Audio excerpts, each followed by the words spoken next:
trap in the midfield. It's a long hit. Semenyo seems lost with the ball. Partey.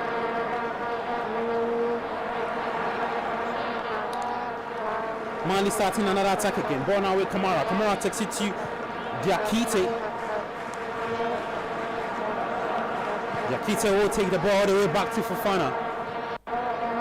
In the Malian defense, Fofana takes it back to Nyakate.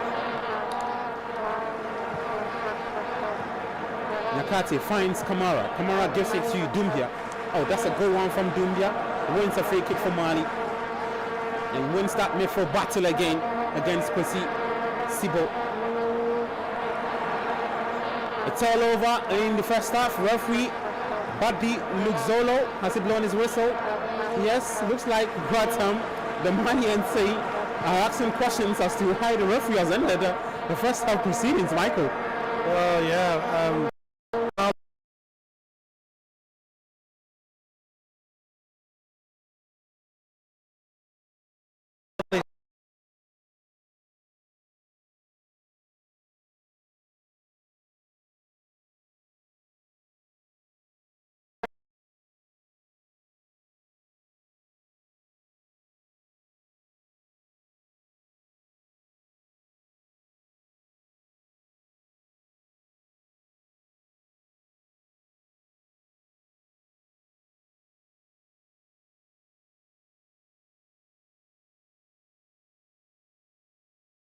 Ghana really need to have a goal. Looking too excited.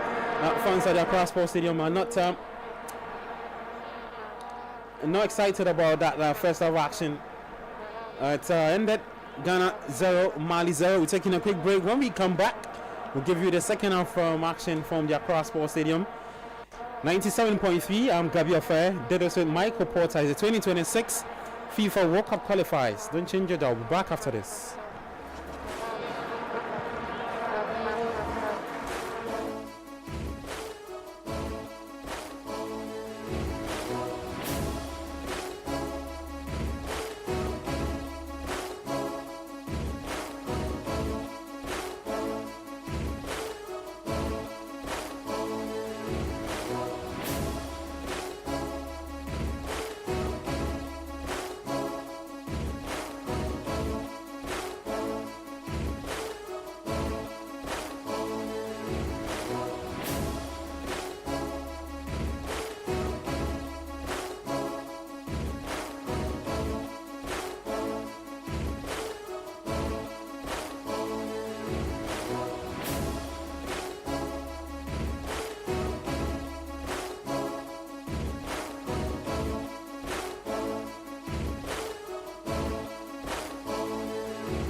All right, welcome back from that first of action between the Black Stars of Ghana and the Eagles of Mali. Is goalless. Match day 8 of the 2026 FIFA World Cup qualifiers. The game is happening at the Crossport Stadium.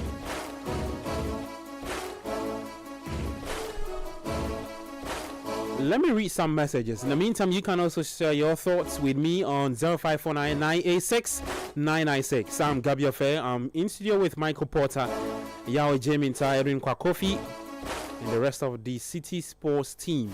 Let me start off with this. This one says, so who told the coach that Caleb Yentry is a right back? The guy has been shambolic throughout the 2 games we have played. We can't even possess the ball against Mali. We are playing with fear whilst the players who can possess and dribble are rather on the bench. This coach is destroying the team. Okay, no name. Let me read this messages to you. Okay, let me see. This is from Nitojo from Tema Newtown. Says, we need a win at all costs. The coach should be serious this time. This one says, good evening, Gabi and Michael. Ghana is about to school Mali tonight. 6-0 with Semenyo grabbing a hat-trick. Bet on it, you see. Courage from Koforidia. Okay.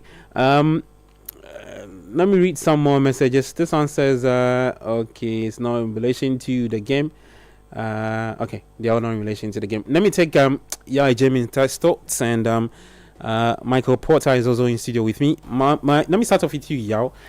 I don't know what you make about our first half performance. Look, I at a point I just got fed up with the misplaced passes from on both sides, not just the Black Stars. Mali were doing the same. I don't know what's wrong. On the part of Mali, you can actually tell that they just want to sit deep, hit the Black Stars on the break, because I realized that the Black Stars were committing more bodies from up front. So Mali probably want to hit the Black Stars on the break, counter, hit on that spaces they leave behind. I don't know what caught your attention in the first half. Yeah, exactly what you mentioned. That's what caught my attention. The terrible state of passes. It was just flat out poor. Yeah. It wasn't sustained, as in the quality passes weren't sustained for long periods. The passes that were given to players from teammates, it was more or less under duress. It had a lot of power.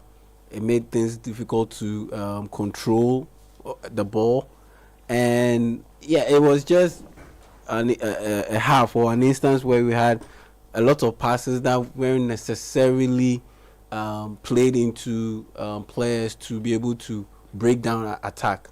It was more or less to maintain possession, have a feel of the ball, and let's see if we can then tend to get our wits about ourselves and be able to get a bit comfortable, because especially with the Black Stars, they weren't comfortable, and I think that will suit Mali a lot, because it was clear that they knocked the Black Stars out of their regular passing routines. They just made them uncomfortable and gave Ghana very little chance to be fluid and to be coherent.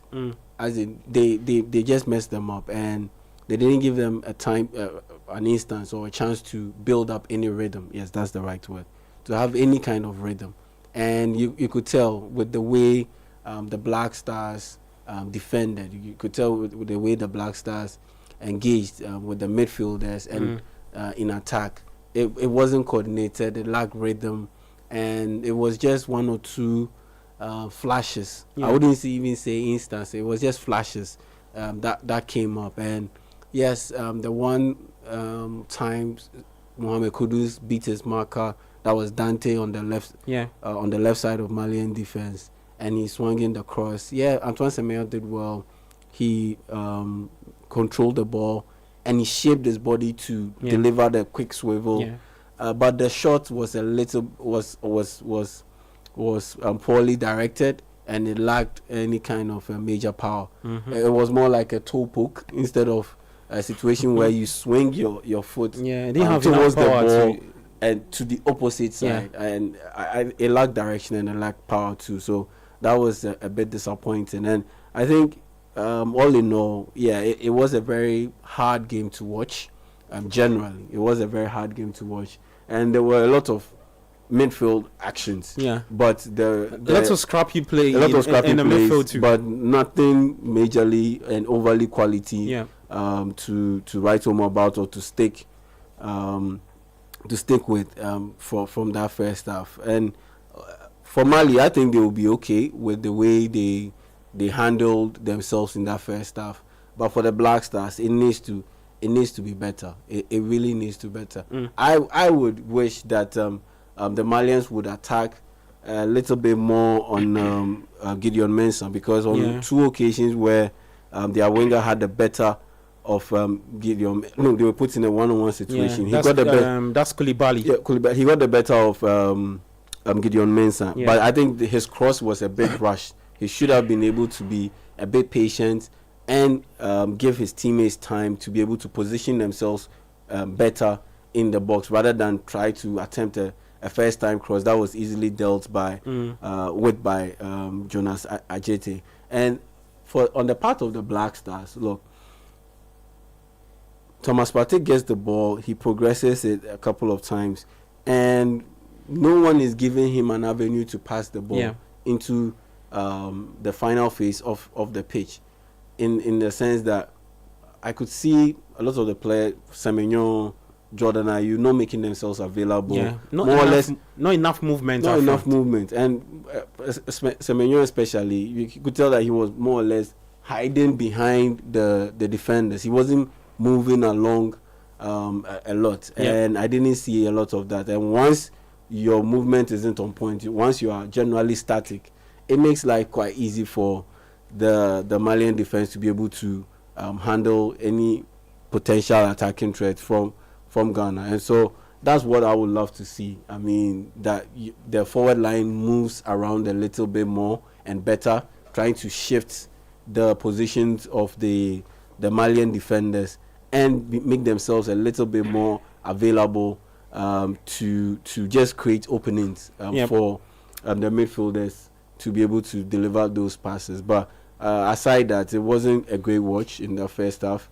and they need to do better. They need to do better, have a little bit more confidence with the ball at their feet, especially in one-on-one situations. And so, yeah, I'll definitely fancy Otuado going to his bench and bringing on guys who excel in those instances. And Antoine Semenyo, if he doesn't improve his performance in the next 10 minutes, I think he should be the first to be yanked off for a guy like let's say Kamaldeen Sulemana to be able to come in and have a good run consistently at the Malian defense. And I think that should help out.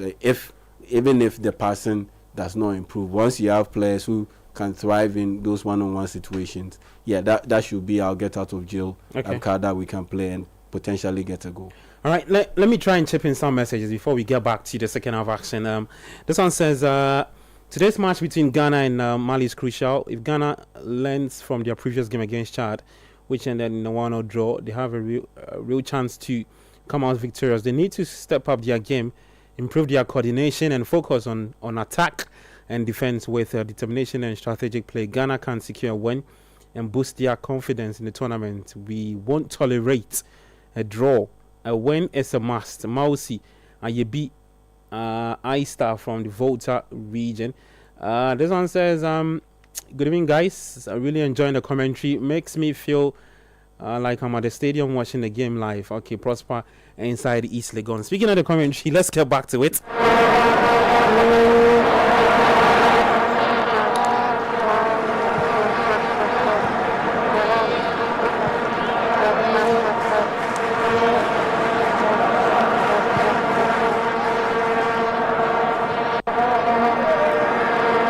So it's the second of action of Ghana taking on the Eagles of Mali in the match day 8 of the 2026 FIFA World Cup qualifiers at the Accra Sports Stadium. I'm Gabi Affair here with Michael Porter, who is my co-commentator for tonight, live on 97.3 CTFM.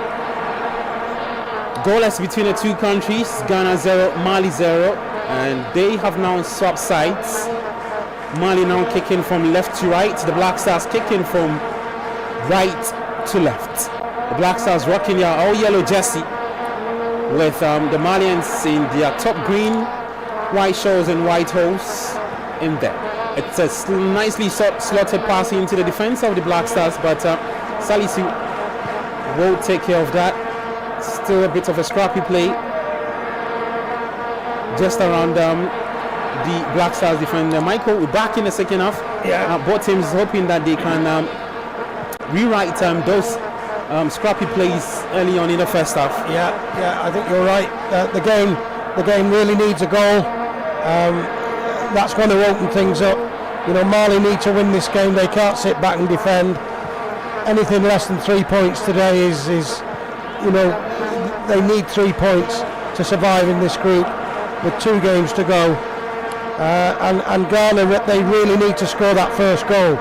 If they score the first goal, it will relax the fans. And but Ghana at the moment, it's a little bit stop start.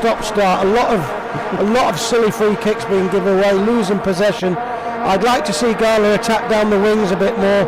Maybe the 2 wing backs, Caleb and Mensah, coming forward a little bit more and giving, trying to get the crosses in from the wings instead of just going down the middle. Yeah. You've got a back 4, 2 big centre halves.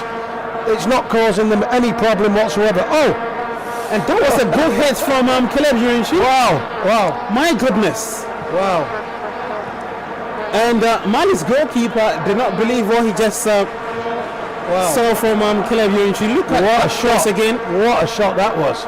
Oh, took us all by surprise. Yep. No one was expecting that, at least the goalie. Well, it's a corner kick for the Black Stars. 48 minutes. Ghana 0. Mali 0. It's in. It's in for the Black Stars of Ghana. Yeah, number 11. And the Malians are protesting. That was real quick there. Yeah. A bit of a scrappy play. Yeah. Semenyo with the goal. Semenyo, I believe. Anton Semenyo with the final touch on that ball. We'll take a look at that replay again. Let's have a look. Jordan Ayew and the fans will not care. I'm super excited about Ghana's first goal. What a turn of play that was. The shot from Caleb came from nowhere. Yeah. It must have been 40 yards out, and it hit the upper crossbar. The goalkeeper nearly knocked himself out. He was that shocked. And from the resulting corner, look at that cross again. It was an in-swinger from Jordan Ayew. The goalkeeper unable to clear that. Haidara, as Diarra comes out to make himself big or not. That's poor goalkeeping. And then the final touch was on Alexander Jiku. Yeah. Yep. What a time to score a goal. Oh boy.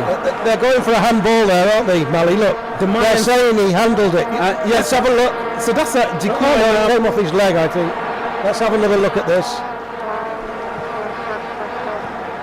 Oh, it came off the side of his foot. Yep. Yeah. That's Jiku and Dukore. Yeah. Yeah, you can understand why the Malians are not too happy protesting. They pushed him. There was a shove, push at the back. Yeah, but anyway, it doesn't matter. It's 1-0. The Black Stars win case. Ghana 1, Mali 0. Yeah. What a time to score. What a time to score. Wow. Alexander Jiku giving the Black Stars of Ghana the lead against the Eagles of Mali. Mali now with the ball. Jersey number 21. That's a beautifully so well. Gets it to Kamara. Kamara whips in the cross, looking to find Dumbia, who's wearing the jersey number 11. But crossover hit. Caleb Yurinchi has made himself. Well played. Too good. Well played from Caleb. Yeah, I'm not so sure about the theatricals after. Great, but he did very well there.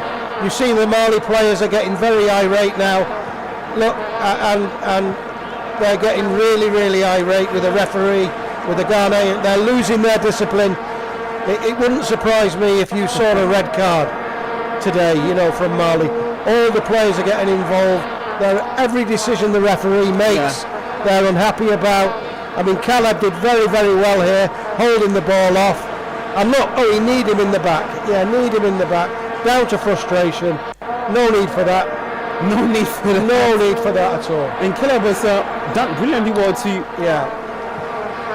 to make himself big and not allow Koulibaly to bully him into that.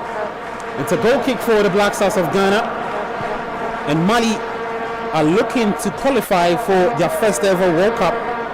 Never participated at the final tournament of the FIFA World Cup in their previous 6 attempts in the qualifiers. I think what we've got to see here now from Ghana is to start to get on top. Mali will make mistakes because they'll have to take more risks. They need 2 goals now to stay in this World Cup competition, qualifying competition. Yep. They need the 3 points. They're going to take risks, and if they take risks, there's going to be gaps. Ghana need to secure this second goal. What we don't want is another game like Chad, where in the dying embers of the game, Mali score a goal.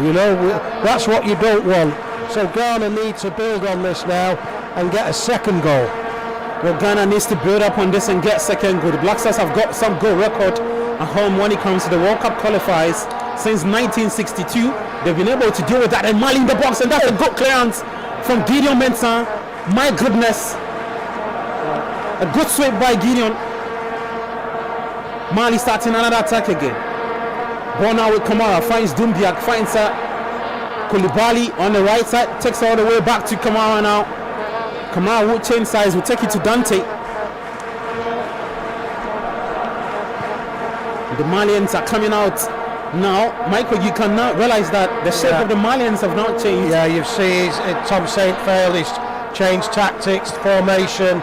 He's playing with 3 at the back now. He's pushed another man forward. Yep. They desperately need an equaliser. They desperately need. This is their cup final. Remember that. Yeah. Nothing less than 3 points will do Mali tonight. Well, let's see if the Eagles of Mali can get one past Ghana now. Mali with the ball.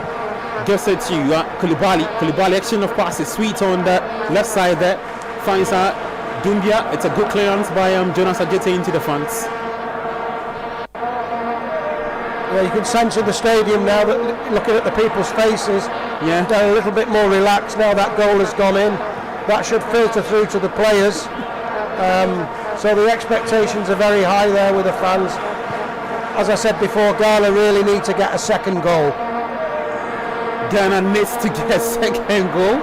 Can they do that? 53 minutes at the Accra Sports Stadium is Ghana 1, Mali 0, 97.3, match day 8 of the 2026 FIFA World Cup qualifiers at the Accra Sports Stadium. And for the Black Stars, since 1962, in that qualification series for the World Cup that was hosted in Chile, Ghana's first home game was against Nigeria. The second leg, they went on to beat Nigeria by 4 goals to 1. Edward Akwa, Edward Boateng, Agui Fain, and Mohamed Salisu, not the current Mohamed Salisu. Another incident off the ball there. The Mali players getting frustrated. Yep. Pushing Kudus to the ground. Showing frustration. So I mean, the current standings at the moment: Ghana with 19 points, Madagascar 16 points. Comoros 15 points, and Mali 12 points. Mali 12 points. Fourth on in that group I. The group is blown wide open now after that goalless draw against Chad in N'Djamena on Thursday. Madagascar early on today beat Chad by 3 goals to 1. Also looking to qualify for their very first World Cup. Never competed at a World Cup, and that's a poor pass. So that's a poor hit by Mali. What's Caleb doing? I think he had all the time and space to rethink on that decision. Beautifully done by Diarra, the Malian goalkeeper. The Mali will start another attack again. Hits a long ball. It's a good clearance from Mohamed Salisu. There's a lot more space now. Oh boy, goodness! Kudus does it so beautifully. He has to deal with 3 green sets and a good hit, but a good block, of course, by the Malian defender. Kudus calling on the supporters. Another corner. Another corner for the Black Stars. All of a sudden, gaps are starting to appear in the Mali defence. They're taking risks, pushing men forward, and as you can see, Ghana now are looking dangerous on the break. Mali cannot afford to defend. They have to get something out of this game. So that's creating opportunities for Ghana on the break. Creating opportunities for Ghana. It's now a fourth corner kick for the Black Stars of Ghana. Jordan behind the ball. That's the ball. It's an in-swinger. Clears it by Haidara. Sibo with the ball. Trying the overhead kick, but not too enough to trouble Diarra. And Mali will quickly release the ball now. Dante has got it on the left side. He's got so many yellow shots in front of him. Calms down, gets it to Kamara. Kamara will find Dante again.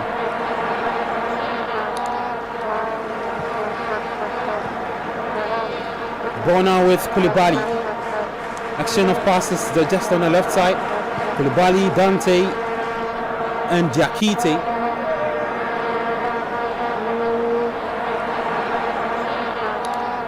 The Malians look to have switched some tactics. Now opening up. In 57 minutes. It's a good exchange of passes just into the box of the Black Stars defense, but a good clearance. It's a corner kick. Nope. Caleb kicks it out. Yes, referee says ball just went out of play before Caleb's reaction to that. It's a corner kick for Mali. Some good defending there from Ghana. I think it was Sibo who was back there, thwarting the attack. So Mali look to be making a change. Yeah, that will be the first change for the Malians. Let's see who's Tom Sainfit is bringing on. This jersey number 13, being Yandov. Get the name a bit later for you. Introduction of yep, so that's it. For the Ducore comes off. Lassana Koulibaly. Okay, so it's they've introduced Nene Dugdeles and Gausu Diarra coming out for Nene. Coming out for Koulibaly rather. Nene Dugdeles is one of the experienced lads for the Malians. It's a good corner kick, a good one from Benjamin Asari. Comes out, commands his area. But the ball is with the Malians now. Dugdeles, his first touch on the ball. That's a beautifully done by Dugdeles. It's a misplaced pass. And a sweet one from Kwesi. Slotting it, beautifully done by Caleb Yurinchi. The pace of the ball slightly slowed down, maybe the pitch. Partey gives it to Jordan Ayew. It's a good clearance by the Malians. The Jealous now with the ball. Wearing the jersey number 7. Came in not too long. The Jealous now with it. Has to do with Gideon Mensah. Takes it back to Diakite. Diakite finds Fofana just around D. Takes it to the right side, finds Diakite, back to Fofana again. As 59 minutes of the cross force them is Ghana 1, Mali 0. Alexander Jiku gets in the first goal for the Black Stars of Ghana, match day 8. Poor passing there from Mali. Mali now really need to get something out of this game.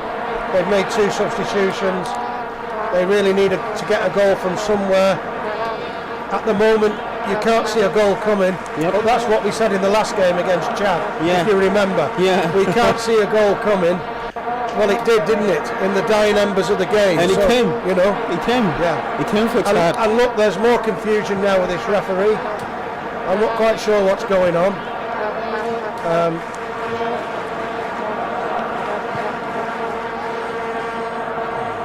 Well, for Ghana,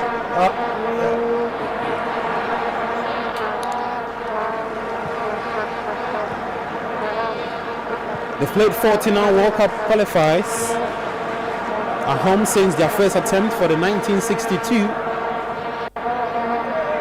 Chile World Cup with a record of 34 wins. They've drawn 13 and lost 2. That's a poor pass. Poor pass there. It's a long hit to find the net. I get Jealous. A hopeful pass from Mali, not finding anybody, and all of a sudden gaps are starting to appear, particularly on this left-hand side. A lot more space now than there was in the first half. Mali have changed their formation. They've got to the post. again. And look at that again. Just tilts himself in two defenders. That's Anton Semenyo and Thomas Partey. Now then, look at the space on the right. Now on attack again. Ball with Kudus on the right side, cutting onto his favorite foot. Kudus looking to the slot in the pass for Jordan Ayew, but the Malians will clear their lines. Space is opening up now. Jordan now with the ball. Let's see to Gideon Mensah. Mensah flexing the pass, but ricochets off the Malian defense. It's a throw-in for Ghana. There's some pretty ladies in the crowd tonight. Pretty ladies. Isn't there? Yeah. Michael. Pretty ladies in the stands, you know. Adia Cross Sports Stadium. It's a pretty decent turnout though. Yeah.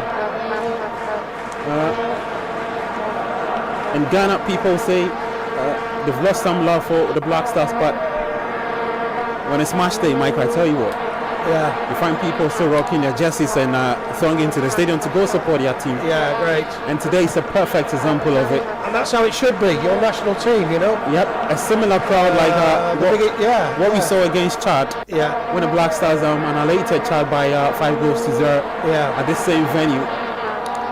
Well, Mali on an attack again, 64 minutes. Ghana 1, Mali 0. It's a free kick for Mali. Another cynical challenge by Thomas Partey. And Kamara is having a word with look at that again from Partey. They've been at each other all night. Yep. Haven't they, Kamara and Partey? Yes, that's the They've been midfield battle. at each other all night. Yeah. The midfield And battle. they're still arguing now, look, still arguing now. Trying to get into Partey's head. Yeah. Drawing his attention. Yeah. But Partey won't take any of that though. It's a free kick, 31 meters away from goal. Mali quickly effected. Kudus traps the ball. That's a real quick. Goes past one player. Kudus. Oh, that's still Kudus with the ball, looking to lay the pass. Nope. But finds Gideon Mensah. Nope. Caleb Yurinchi rather. Yeah. And the Mali will win this. They're winning all the physical challenge. He just needed a little bit more support there, Kudus, on the right hand side. He's getting a lot more space now to put in these diagonal runs as Mali push players forward.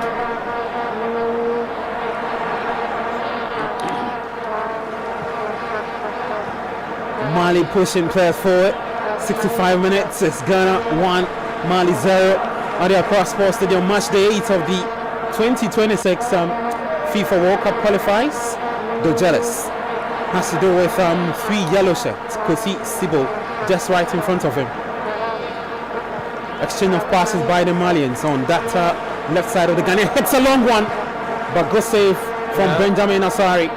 Shot on Called to duty again, Michael. Shot on target. Second time he was asked to make a save, and he did so very well with confidence. But you know, Mali getting shots in now, which is a little bit concerning. It's a little bit concerning for Ghana. Yep. Allowing them to get a shot in. Yeah, and that's slightly different from what we saw in the first half. Yeah. The Malians, I think Tom Saintfield might have tweaked the tactics a bit. Yeah.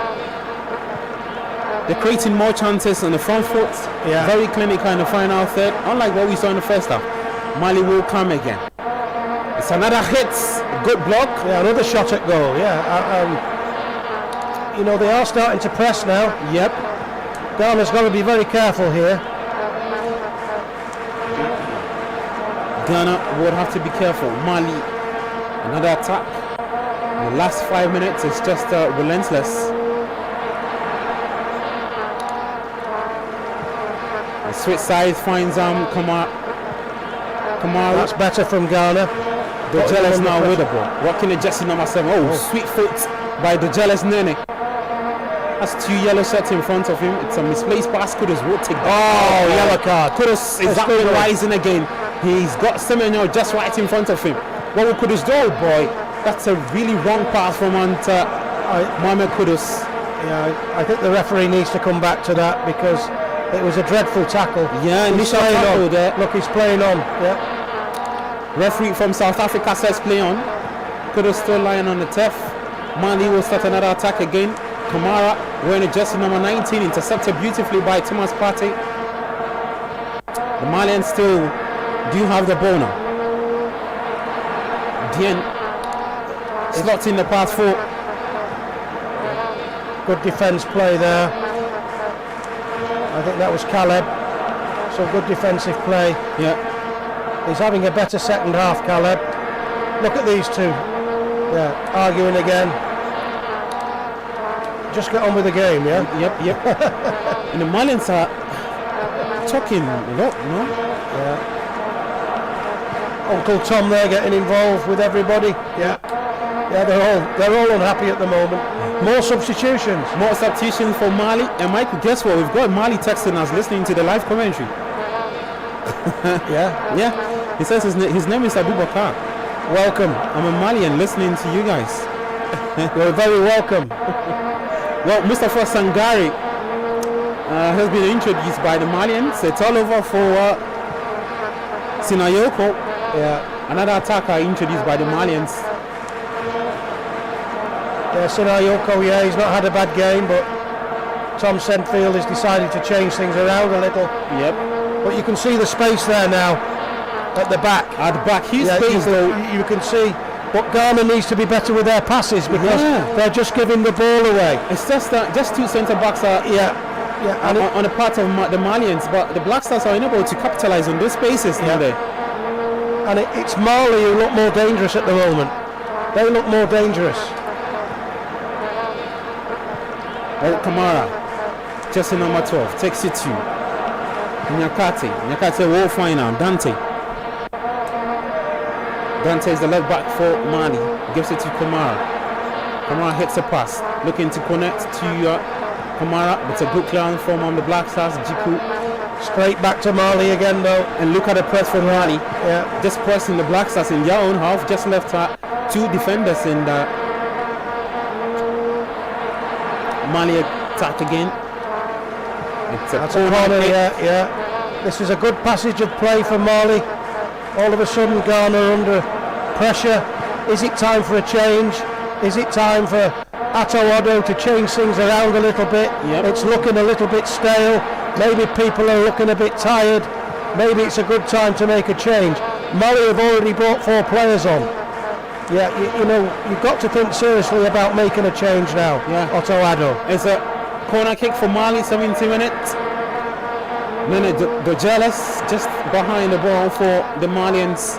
And Otado has got some really good bench. Kamaldeen Sulemana, Joseph Pinso, Jareer Free, Inaki Williams, Ibrahim Osman. It's a corner kick, it's an outswinger. The jealous hits it. A good clearance from Caleb Yurinshi. It's persistent pressure now, isn't it? Persistent pressure from the Malians. The jealous again. Looking to go past Gideon Mensah. Takes the ball all the way back to finds Nyakate wearing the jersey number 23. Oh, timely intervention by Thomas. Instant attack by the Malians. It's a good cross into the box of the Black Stars. If I was a Ghanaian player now, I'd go down injured. Stop this flow of play. Yeah. Go down injured. Yeah. It's just no stopping, Michael. Yeah, it's not stopping. Caleb Yurinchi, Winstack. He's played well this second half. Oh, Caleb. That's another misplaced pass by Kosi. Take your time now, Ghana. Relax a little bit. Don't rush the free kick. Yep, the change is now coming in. Yeah. Here we go. Yeah. So it's about time. Yeah, Kamaldeen Sulemana. Mentioned his name not too long. Yeah. It looks like he took the place of Antoine Semenyo. So it will be a tactical switch. Yeah. Jordan Ayew will move centrally. We would have Kamaldeen Sulemana and Mohamed Kudus on the flanks. Makes sense, right, Michael? Yeah, fresh pair of legs. You can see that Mali is stretched a little bit at the back. Somebody with pace coming on now. Not as effective today, Semenyo, as he was against Chad. But fresh pair of legs, that's what I think Ghana needed. Let's see if it makes any difference. Let's see if that makes any difference. 72 minutes, Ghana 1, Mali 0. Kamaldeen Sulemana has been thrown into the action. Let's see if he can trouble that left side of that Malian defense. Gideon Mensah wins it perfectly. Oh boy, that's a good one from Gideon. That's a throw in for The Malians, really? Okay. 72 minutes, Ghana 1, Mali 0. If it stays like this, the Black Stars will have 19 points in Group I. Madagascar second was 16. With 2 games to play. Yeah. Those 2 games will be played in October. The Black Stars will take on Central African Republic and also Comoros. Comoros at home, I believe. Is that right? Yeah. The final game, that should be a good watch. It's a throw-in for Ghana. Caleb Yunchi does it so quickly. Finds Kudus. Takes it to Gideon Mensah. Balunte. Looking for Jordan Ayew. That's a poor pass from Gideon Mensah. The Malians will start it again. Malians have gone with a back 3. Now, back 3. Yeah, back 3. They've changed. I think they've pushed 3 men up front now. They're playing the 3-4-3 formation. And that's Kamara again. This time he's got to deal with Kamaldeen Sulemana. Yeah, he's put himself around tonight, hasn't he? Kamara, he's been everywhere. Yeah. He's been arguing with everyone. He's been involved in a lot of play. A good free kick. Yeah, and he's still going strong. Probably one of their best players tonight. I agree. Kamara, key player for the Malians. It's a low cross, good clearance by Jonas Ajete, but the damage is still not done yet. Handball. Put your foot in it. Have a rest. Slow the pace of the game down. That's what Ghana need to do now. Yeah. Slow the pace of the game down. So it's Diarra with Jordan Ayew. It's a free kick for the Black Stars of Ghana. 74 minutes. Ghana 1, Mali 0. Can the Black Stars hold on and get 3 points in addition to the 16, making it 19? And then switch focus to the next set of qualifying round, match day 9 and 10, later in October. Can they do it, Michael? Can they? Well, we set same against Chad, and then the goal came in late into the game. You know, this is a hard one to decide. You know, because Mali still looks dangerous. You know, they're putting some good football together now. Ghana, to a certain extent, are sitting back. They're sitting back and letting Mali come at them.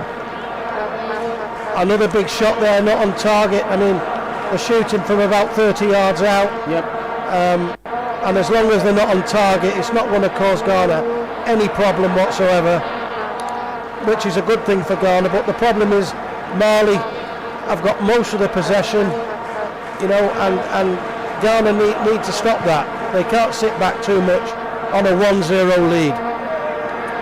And 1-0 lead is Ghana 1, Mali 0, 75 minutes at the Crossfire Stadium. Whoop. Let's see if the Black Stars can hold on to the lead. The Malians will start again. Ball now with Dante on the left side. Holds on to that, takes it back to Fofana. Fofana gives it to Diakite. Has to chase. Find Koulibaly rocking the jersey number 21. Koulibaly takes it to Diakite. Hits along. Looking to find Diarra. But Ghana will start its attack now. Kudus does it so well. Yeah. Does it so beautifully. Makes himself big. And is I think it's fairly been Ghana's brightest spark when it comes to making something happen. Yeah, right, yeah, he has tonight. Yeah, he's looked quite dangerous with his diagonal runs, his skill. Yeah, he's had a good game tonight, Kudos. Not had that much support up front though, to be fair. Yeah. He's been a lone warrior, ploughing the field on his own, you know. But there's still time to go. Time to go. Caleb Yurinchi now with the ball. Finds Kwesi Sibo. Sibo finds Thomas Partey. Partey locks in a very good pass. And looking to find Caleb Yurinchi. But Yurinchi not too happy with the verdict of the referee. It's a throw-in for the Malians. Quickly effected.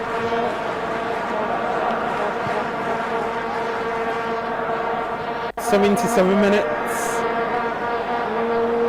The Malians just coming forward now. Diarra takes it to Dante. Dante finds Kamara. in the midfield. Kamara takes it back to Fofana. Fofana gives it to Diakite. Diakite will find Nene De Jealous, rocking the jersey number 7 skillfully. Makes it. De Jealous hits a pass, looking to find Diarra. And that's it. Oh boy. Oh, all right. What's Caleb Lynch doing? Oh goodness. It was like a 40-20 in a rugby game, that, you know. What kind of pep talk is that, Michael? Well, if in doubt, kick it out. Yeah, I mean, it went so far, but straight back to Mali. They're back again. Yeah. Well, 78 minutes. Black Stars of Ghana taking on the Super Eagles of Mali in the match day 8 of the 2026 FIFA World Cup qualifying round. That's a good exchange of passes by the Malians now. He's got to deal with 4 yellow shirts, Kamara and Dumbia. Exchange of passes. Just go ahead! Oh, they're getting closer and closer, aren't they? The Malians are getting closer. You know, the longer this goes on, the more nervous Ghana are looking, the more nervous the fans are feeling, and I suppose the more nervous the people at home watching are feeling as well. You know, and Ghana have really got to try and get this second goal. 2 more substitutions. Kudos is coming off now, and Jordan's coming off. I think they've run their course of the game. Time for a couple of fresh legs to come on. It's another change for the Black Stars. 2 more. Mohamed Kudus and Jordan Ayew, 79 minutes.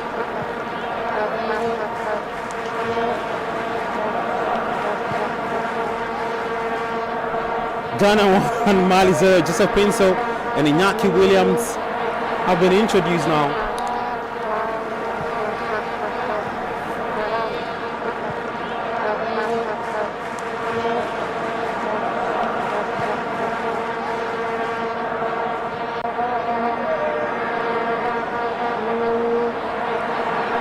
So I've taken over commentary a little bit. We've got another change.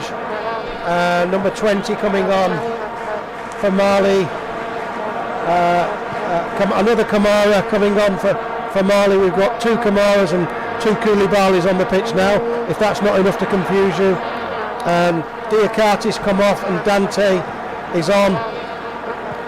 So 10 minutes to go. It's 1-0 to Ghana. Azare with the kick, with the goal kick. A long kick.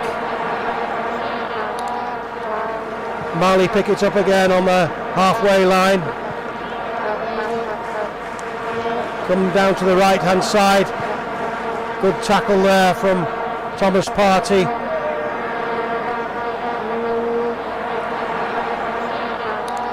Mali going back. Ball's in the centre of the circle now, out to the left hand side. Some good football from Mali. Ghana are pressing well.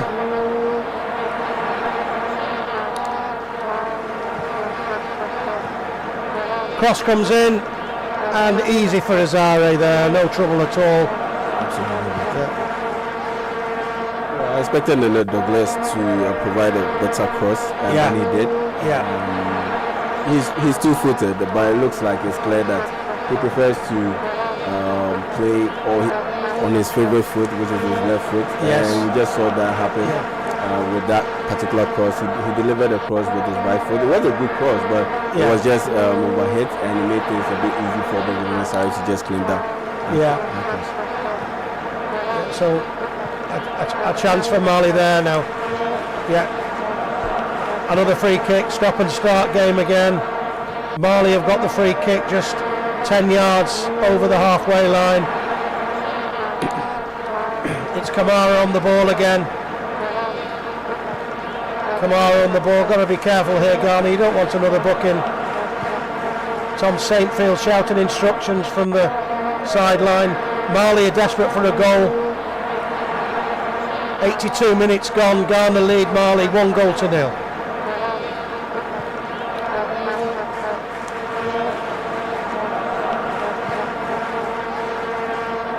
Chance here now.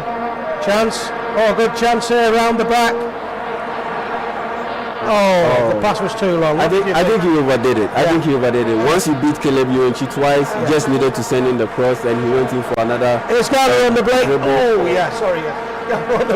He went in for another dribble, and he ended up getting himself in an even more tight space than he had. Absolutely. And so he just rushed the shot. He rushed the cross, and he didn't find anyone. But Ghana on the counter got a big break, and Kamaldeen Sulemana should have just checked that ball in and squared that ball to his teammate who was on the other side of the pitch for what would have been a 2-on-1 situation. And Ghana messed it. Ghana messed that up, and that's how Ghana should approach the rest of this game or the remaining minutes in this game, because they have a lot of runners in there. Kamaldeen Sulemana, Jose Pinto, Iñaki Williams. Those guys are really fast, and with Ghana holding steadfast in defense, I think the passing out from the back via long passes should be right on point, and Ghana should be able to progress the ball with these guys utilizing their speed. So we're still 1-0. Mali, Thomas Partey tripping up. That's a foul. Number 7, Nene. So it's a free kick to Mali, dangerous position, right hand side, about 40 yards out.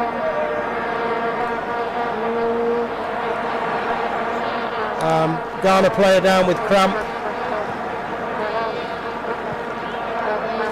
Yeah, Alexander Chukwu. That's Alexander Gone Chukwu. down with cramp. Yeah, that's no surprising. I mean, he hasn't played a lot of minutes. He hasn't played this season for Fenerbahce as he's working out a move to leave the club. And so this is more or less like his first meaningful piece of action or minutes of live action football play this season. And so it's no surprise that he's gone down with cramp. I mean, 85 minutes into this context, which has been very physical, played out in quite humid conditions. You can see all the perspiration, not just on the players. I mean, that's a bit expected. But you look at the coaches, Thompson Fit is sweating. You look at Otuado, he's sweating. Everyone is sweating. It just tells you the level of humidity out there on the pitch. And so I'm not surprised that Alexander Chukwu, after running around for 85 minutes, has gone down with a bit of cramp. I think everyone's sweating here. The fans are sweating. Even we're sweating in the studio. Because I'm looking at the nature of the game. With 5 minutes left, and Ghana more or less hanging on. It is quite. It is quite nervous, and it just bring about the emotions, and sweat is all over the place. Here's the goal again. Yeah, the goalkeeper should have done better. Yeah, goalkeeper should have done better, but a good finish. Great improvisation from Alexander Chukwu. And the shot prior to that from Caleb. What a shot that was. We've not seen a replay of that yet. What a shot that was, but a lovely finish here. Yeah, from Alexander Chukwu. Under duress, he improvised with the outside of his foot and managed to get it on target and direct that ball into the net. That was a very great work from him. And Antoine Semenyo deployed a little bit of tactics from the EPL where a big striker stands in front of the goalkeeper and makes himself a bit of a nuisance and makes things very uncomfortable for the goalkeeper, and it led to the goal. So good one there by Semenyo Njiko. And I think a Poco's just come on for Ghana. Oh, what? Oh, dangerous times. Goalkeeper made a good save, but dangerous situation there. Tom Saintfield thought it was a goal there. Very, very close. He's hurt himself. Azare. Very lucky for Ghana. Yeah, very, very lucky there. It could have gone the other way. Mali could be 1-1 easily there. Ghana have had a let off there. A let off. Asari came out and punched the ball. There was a beautiful in-swinging cross in there. Out-swinging cross, I should say. He came out, he punched the ball, but ended up hitting the Malian player in the chest. And the rebound fell kindly for Thomas Partey, and he managed to clear the ball out of play. Had it been a Malian player in that position, it would have been an easy finish for Mali, and they would have bagged the equalizer. So very lucky sequence there for Ghana. Very lucky Ghana, let off there. You know, look, it's the witching hour again, or the witching minute. 87 minutes. You know, let's not think about what happened against Chad in the 89th minute. You know, Ghana have got form on this, haven't they? Letting late goals in. Now then, it's all about concentration. Yeah. There will be quite a bit of added time because we've had quite a lot of stoppages. Azare, it's one good thing that it's breaking up the flow of the game. Yes. So yes. this is a good thing for Ghana. Yeah, just mess up the momentum or slow down the momentum of the Malians. Like you rightly mentioned, and you aptly mentioned, it's more or less like a timeout in basketball. Whenever your opponent goes on a run and you want to check that or limit that momentum or keep that momentum in check, you call a timeout and you just try to re-strategize and be able to counter what the opponent is bringing to the table. And so, very good play. Game management there by Benjamin Asare. And as you can see already, it's paying off because Ghana has a throw-in. And yes, Ghana has been able to take possession away from Mali. Now it's in a good position to attack. So let's see if Ghana can keep possession. This is where we want the ball to be, in the Mali half of the ground and not in the Ghana half of the ground. 88 minutes coming up to 89 minutes, just over 1 minute of normal time to play. There will be some stoppage time, but time is running out for Mali. Let's get into it again. Yeah, it's Kamara again. He's been involved with everything. He's been like the shop steward, hasn't he? The trade union convener. He's been involved in everything tonight. Instigating everything. Yeah, absolutely. Instigating everything. He's been in the ear. He's been in the ear of Thomas Partey. He's been in the ear of Caleb Uenchi. He's been in the ear of the referee. Everybody. I mean, he's letting them know that he is around. He won't allow any kind of bullying, quote unquote. Oh, look at this! Look at this! His team. Yeah. Oh dear. Poor decision making. Over the ball. Jose Pinto should have passed the ball to Iñaki Williams on the right side. That was a poor decision to move the ball to Kamaldeen Suleiman. On the counter-attack, I mentioned these three players will be very key to Ghana's counter-attack because of their speed. They can run with the ball at very high speed, and the counter-attack is our best way of getting a second goal and pretty much seeing of this game. So we got 6 minutes of added time. The fourth official have just shown. It's a long time. 6 minutes is a long time. A lot can happen in 6 minutes. Ghana have got to concentrate now. Don't lose concentration. Don't let Mali get this equaliser. Mali need the equaliser, and then they need another goal. So, a potential penalty appeal there, but there was nothing. There was nothing in it, I'm afraid. The man with the black mask, there was nothing in it. Nothing in it. I think he had more time than he realized. Once he got off the turf, he should have taken his time and be able to look around and get his balance on point before attempting to cross that ball across the face of goal. That was Mustafa, I think, wasn't it? 18. Good chance wasted. Now take your time, Azari. Don't rush with this. As we just go over 1 minute of added time, Ghana need to get the ball down in the Mali half now.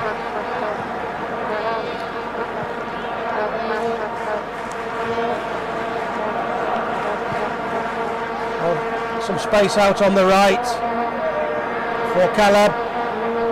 Good play by Caleb. The ball hit his hand while he was on the turf, and so free kick to Mali. But free kicks are okay down there. Free kicks are okay away from the danger zone. Got to close them down. Give them no space now. Partey is calling for his teammates to step out of defense and not be too deep. That's it. I don't think they are hitting that call. They are staying very, very, very deep. You see, he's waving to his teammates, come out, step up. But they are still deep. So we'll see how things go. So Ghana on 19 points with a goal difference of plus 11. As things stand. Madagascar, as it stands, 16 points with a goal difference of plus 6. And Comoros with 15 points as it stands, but they're still. That was 4 minutes to go. I lost sight of the ball. Yeah, that was a speculative shot. Yeah, that was a very I thought for 1 minute it had gone into the net, but there we are, Azari. Yeah, it was straight at Benjamin Asari. Yeah. I think it's one that you expect him to make, kind of a save that you expect him to make.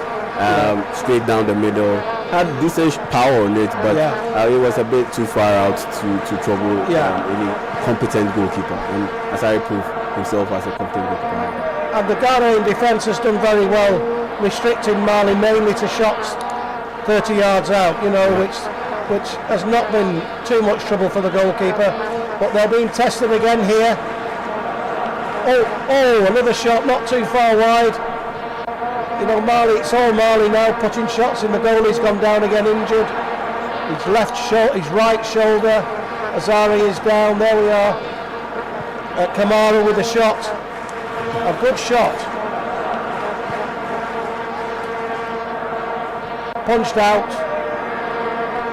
And then a good shot just wide of the right-hand post. So we'll have a further stoppage of play while Azari gets some treatment.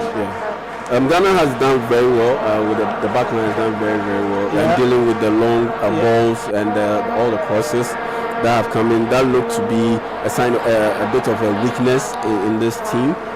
We saw that with Ghana's game against Central African Republic, where Ghana conceded 2 goals out of the 3 goals that they conceded via long balls deep into the half of the Black Stars.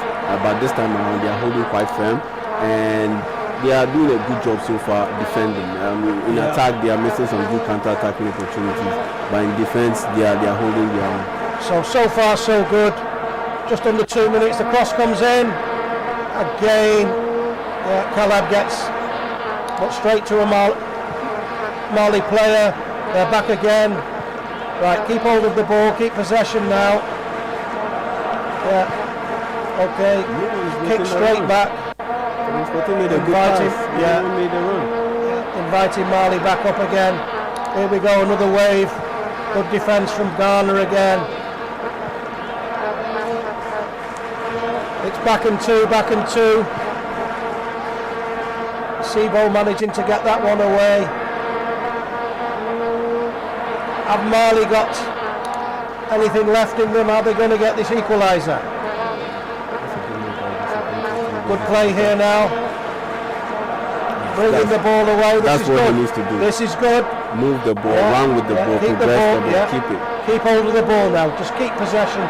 5 minutes, over 5 minutes gone of added time. Just under a minute to go. A minute to go. No mistakes now. No mistakes now, please. Just keep hold of the ball. I thought he'd blown for full time. No, he's not. I suspect there's a you can't get off that lightly. I suspect there's a full minute left to be played because of all the stoppages that we have. I think we've got more to come. Good defence again from Ghana. Going down looking for the free kick. Referee doesn't give it. Mali are back again. They're coming together. Slow play. Let it run. The ball comes in again. Goalkeeper out and collects. Good play from Azari. Good play from Azari. That's what you want to see. It. And that's the end of the game. Ghana 1, Mali 0. Ghana have gone through. Ghana have gone through to 19 points to win the game. They've not gone through to the World Cup. No, not but yet. They've gone through this game, which is very, very important win. And that gives them a 3-point lead at the top with 2 games remaining. Central African Republic away and Comoros at home in October. So a very, very good result for Ghana. Look at the Mali players, they're very angry. Oh, very, very angry. They're not happy at all. Not happy. They feel that they received some bad decisions against them. They believe that some calls were against them, and on top of that, they believe that they should have been playing more minutes than they did. And I tend to agree with them on that bit, because I think Benjamin Asari went down in added on time, and so all that minutes or time that was spent on treating his injury, the injury to his right shoulder. He should have added a little bit more time. I believe maybe 30 more seconds or at least a minute to the added on time for sanity to prevail. I think Mali do have a legit reason to complain. I think you're right, but look, let's not take it away from Ghana. It's Ghana's night. All the fans are happy. There's jubilation in the stadium. The 3 points they really needed, they've got, and added one more to their goal difference. And the Ghana fans are happy. I think Ghana will take 1-0. Mali played very well. Let's not decry Mali. They tried and tried and tried. They put Ghana under a lot of pressure. But tonight, defensively, Ghana were on the ball. They concentrated and they kept everything out that the Mali team could throw at them. Yes, absolutely. The defensive work was on point, and this was the kind of results that I expected Ghana to get in that game against Chad, because they didn't play well. They had to deal with all that heat and the tough weather condition. They managed to get a lead, and looking at the way they played out the rest of that game, I was expecting a result like this, that they would be able to see it out, bag a 1-0 win, come to Ghana, battle it out, duke it out with Mali, who are a very tough and tricky opposing team, and a slim win, 1-0 goal difference, 2-1, 1-0 kind of result, get all 6 points, and pretty much all but qualify to the World Cup. But the typical Ghana, there had to be a little bit of drama in there, conceding late against Chad, and now being able to see out this tough challenge against Mali, bagging that 1-0 win over Mali, keeping the clean sheet, getting a goal in there, and getting all 3 points. And so what that means is that, like you rightly said, Ghana moves on to 19 points. 19 points. We see the group standings. Madagascar in second place with 16, Comoros in third place with 15, Mali in fourth place with 12, Central African Republic in fifth place with 5 points, and Chad in sixth place, bottom rank. They have just a point after 8 games played by all teams in Group I. And so, yes, Ghana still on course to qualify to the 2026 FIFA World Cup, and that will be hosted in the United States of America, Canada, and Mexico. And that's the first of the expanded format of the World Cup, from 32 teams to 48 teams. And it was great to see the Black Stars manage to see out this game, because in recent years we've seen them drop points quite late in games. You remember the 2021 AFCON with Ghana, the 2023 AFCON with Ghana conceding that late goal against Mozambique. To draw 2-2. You remember some of the, for instance, the game against Chad, conceded in the 89th minute. And yes, Mali had their chances, but Ghana held on.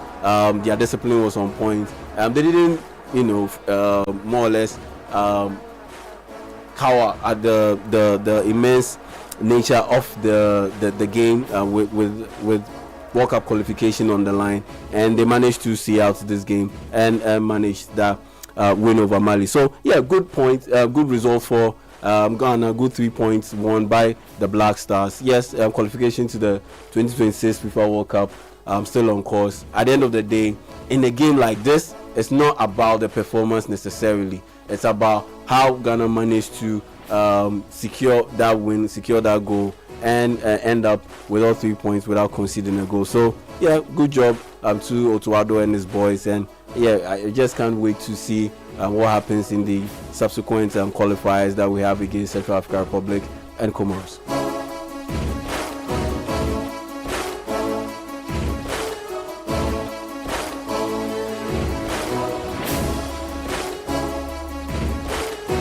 All right, so it's all over for the Black Stars of Ghana.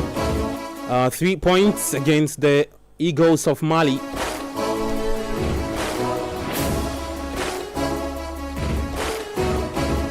Coach Otto Addo and his boys doing it again against Mali. So back-to-back victories against the Eagles of Mali. What a way to do it. The Black Stars would have to deal with the next set of qualifiers in the match day 9 and 10 that would bounce back later in October when they take on the Central African Republic and also Comoros in the final game. Let me read some messages and then we'll try and see if we can pick some phone calls and we check out to the studios. This one is from okay, let me go to YouTube first.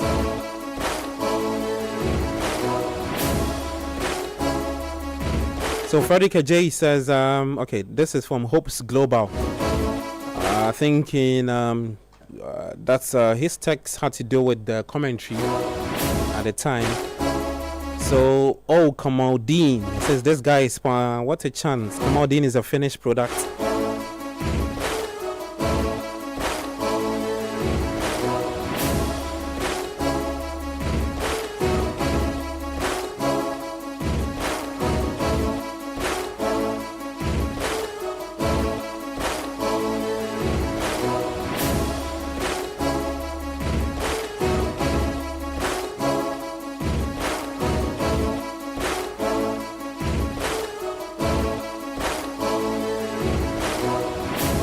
Alright, let's try and see if we can interact with our listeners. You can call us now. Let's get talking. 0549969996 0549986996. Call us and let's get talking. What do you make about the team's performance against Mali? Are you still impressed? Are you convinced? Let me hear from you. We'd love to hear from you. If you went to the stadium and also just listening to us, you can also feel free to reach out to us. Also, maybe driving home and you're listening to 97.3. We'd love to hear from you. I am Gabi Afami in studio with Michael Porter and also Yao Jaminta. Hi, your name, where are you calling us from? Hello? Hello. Yes, your name and where are you calling us from? Good evening, how are you doing? I'm Sylvester. Calling from Africa. Sylvester, talk to me. Did you watch the game? Yes, I watched it. From beginning to end. What are your thoughts about what you saw? The performance today is better than before. And the last time I told you guys that if he made some changes at the last minute, he hurt us. And surely he did. And you can see that the pressure before it was becoming for us. It was too much. So removing Kudus and Jordan at the same time was really bad for us at that point. I think the other time I said that he shouldn't make that mistake. So the players will play from their various clubs. Your job is to put them inside there so that they will do their work. If they are not doing it, it's for you. You have done your part. But don't also make any wrong substitution. And that substitution really costs us a lot. So if you work on the substitution. All right, thank you so much for calling us. 0549969996. You can also reach out to us. The Black Stars of Ghana have just beaten the Eagles of Mali by 1-0. Hi, your name, where are you calling us from? Yeah, hello. Yo, your name? This is Abdullah Shimal from Wa. Abi, you good? I'm good, small. Why are you not good plenty? I'm not good plenty because I can't watch the match from Ghana television. Abi, I thought we moved past this. No, we don't move past there. How can we move past there? No, but I thought we explained everything for you, Abi. The explanation is not enough for us. But, Abi, let's talk about the game. Abi, let's talk about the game. Look at the number of hours we spend on politics when they are doing politics. I mean, they use the hours to buy 90 minutes for us to watch.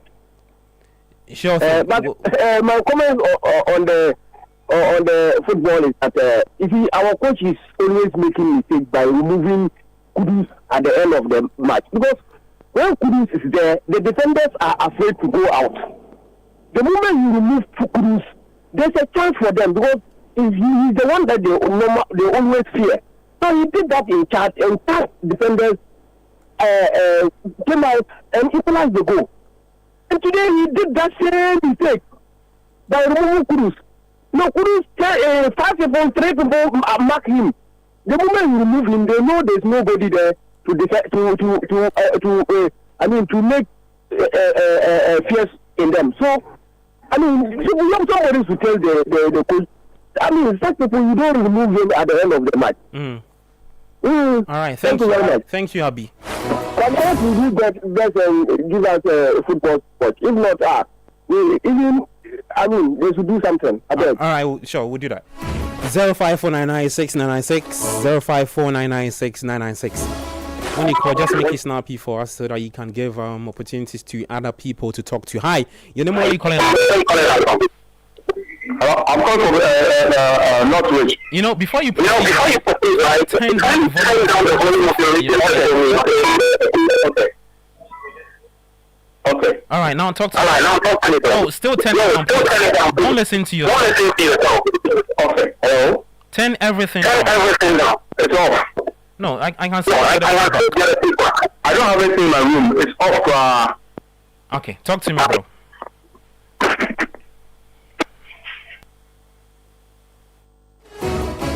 All right, looks like he's not ready to talk.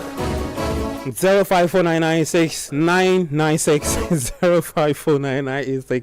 0549986 I'm Gabriel Fancy with Michael Porter and Yahweh Jamie in town. We're taking your thoughts. The Black Stars are gradually getting closer to qualifying for the 2026 World Cup in the USA, Canada, and Mexico. Hi, your name, where are you calling us from? Tony from Northridge. Your name is what? Tommy. Yeah, from Northridge. Great. Talk to me. Did you watch the game, bro? I watched from A to Z. I'm so sad. Oh, share with me. Why are you sad? You know what? Ghana, as a team, our problems are self-inflicted. Until we improve our local league, and put people from Ghana into a national team, we will still keep on marking time. Because you don't put players who are bench warmers somewhere in Europe to come and play Black Stars because of local feel, and then we have this, a result. Until that thing is killed, we will still keep on marking time, my brother. Okay. Is there anything you want to say? Nothing more, nothing less. There should be a total reshuffle of the entire team, and let's promote and improve our local league. All right, bro. Thank you so much, Tommy. Your name is Tommy, right? Yes, please. All right. Thank you so much. We appreciate you. 0549986 0549986 Call us and let's get talking. Hi. Your name, where are you calling us from? Improve our local league. Hello. Sorry, the number you have dialed. All right. We don't do that here. 0549986 0549986 I'm Gabriel Faye in studio with Michael Porter and Yahweh Jaminta. Hi, your name, where are you calling us from? I'm calling from Atlanta. Your name is what? Christy. I'm calling from Atlanta. Okay, Christy, talk to me. Yeah, so my thoughts on the game. I mean, the coach, I don't know. But first half, hello, everyone was forcing both the Ghana side and the Mali side. Or we go to the second half and then we're able to dominate. I don't know why after we had our goal, they decided to set it back. I mean, the coach should have seen that there was the chances, there were space for us to exploit. He was unable to see that. And some of the players too, I don't know, because there were some balls that they were able to, they should have been able to execute, but then it was difficult for them. And I mean, if this is how the coach would always go about his game, I think I would suggest that there should be a change in the coaching system, or they should change our coach. That's what I think. Yeah. All right, thank you so much. 0549996 0549996 Hi, and where are you calling us from? Hello. Yesterday I couldn't call back. Yeah, your name, please. My name is Fifi from Westfield. We were talking yesterday. I couldn't call back. Okay, Fifi, talk to me. Did you watch the game? I did, and as a football person, I'm a bit sad. This is a very scrappy way to win a game. At a point in time, the game lacked luster. It was just the ball moving up and down, and our coach wasn't technical. Both coaches were technical. They should have played correct tactics and moved the ball around and see some better. But we had our keeper doing Spider-Man things, jumping left, right, center. I mean, it was bad. It was awful. It's not the kind of football Black Stars play.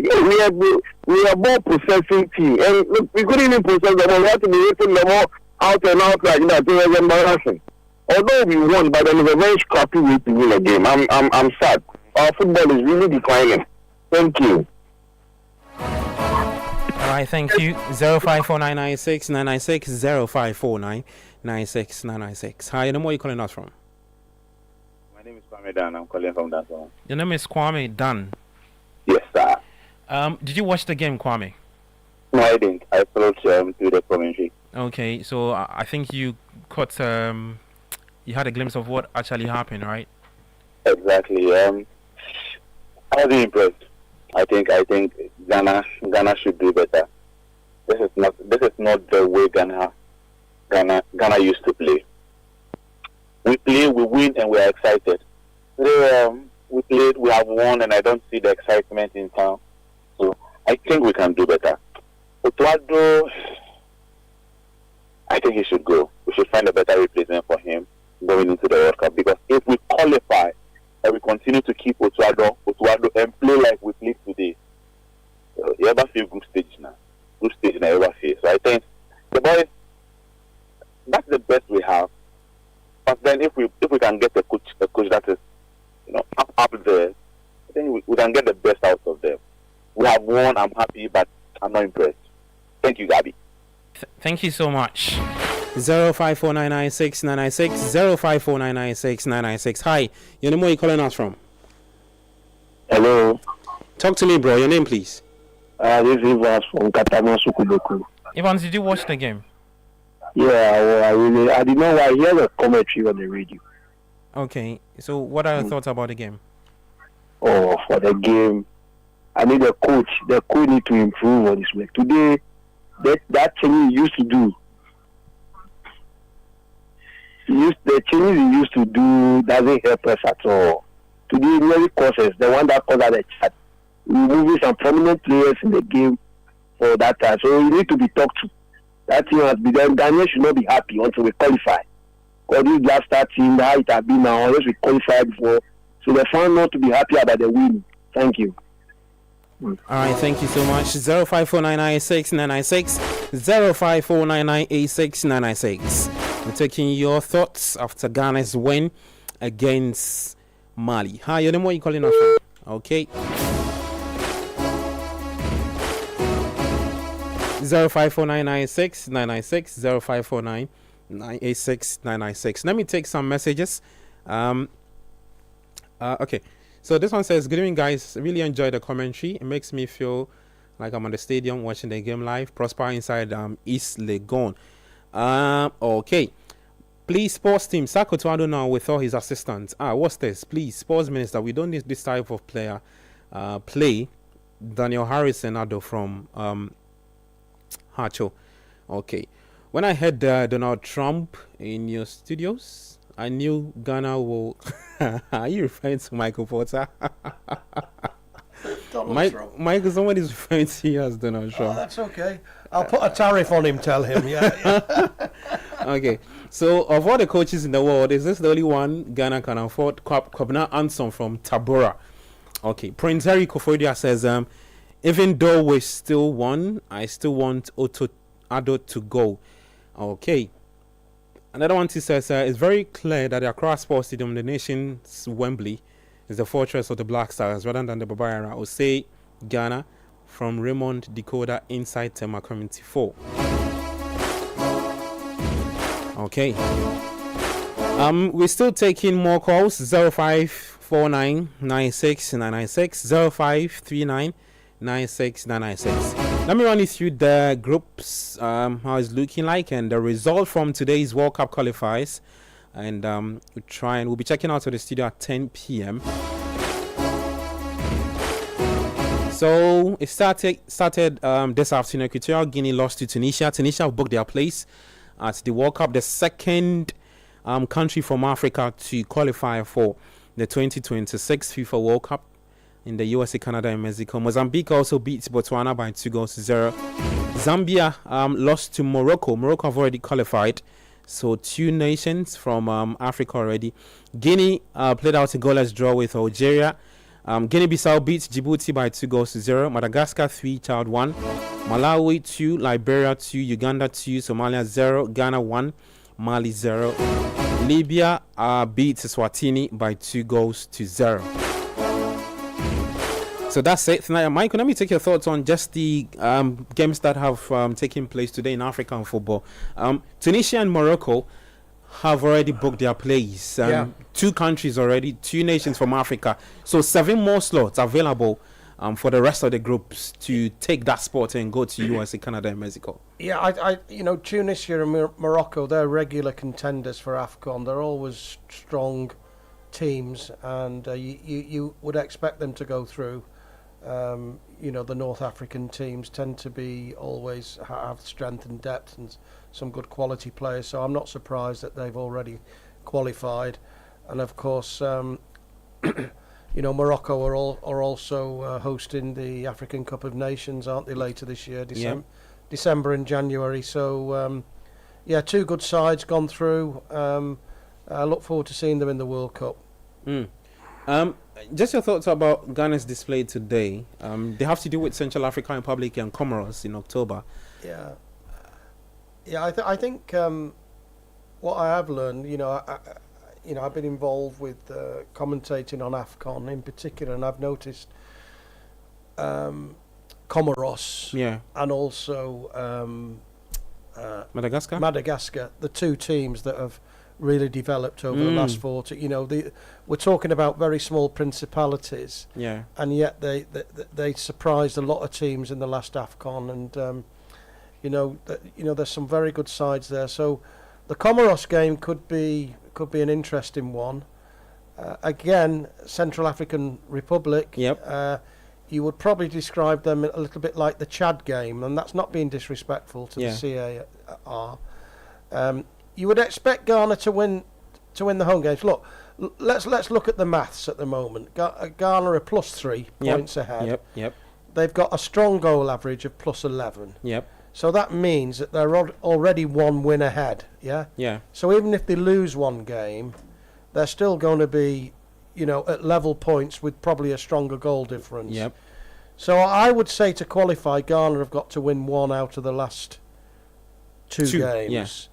And maybe depending on the results how from the other games do. But you see, on paper that's all well and good, but football's a funny old game, doesn't it? and so going into the last 2 games, and I believe they're in October, is that right? Coming up next month, so there's not a lot of time to prepare.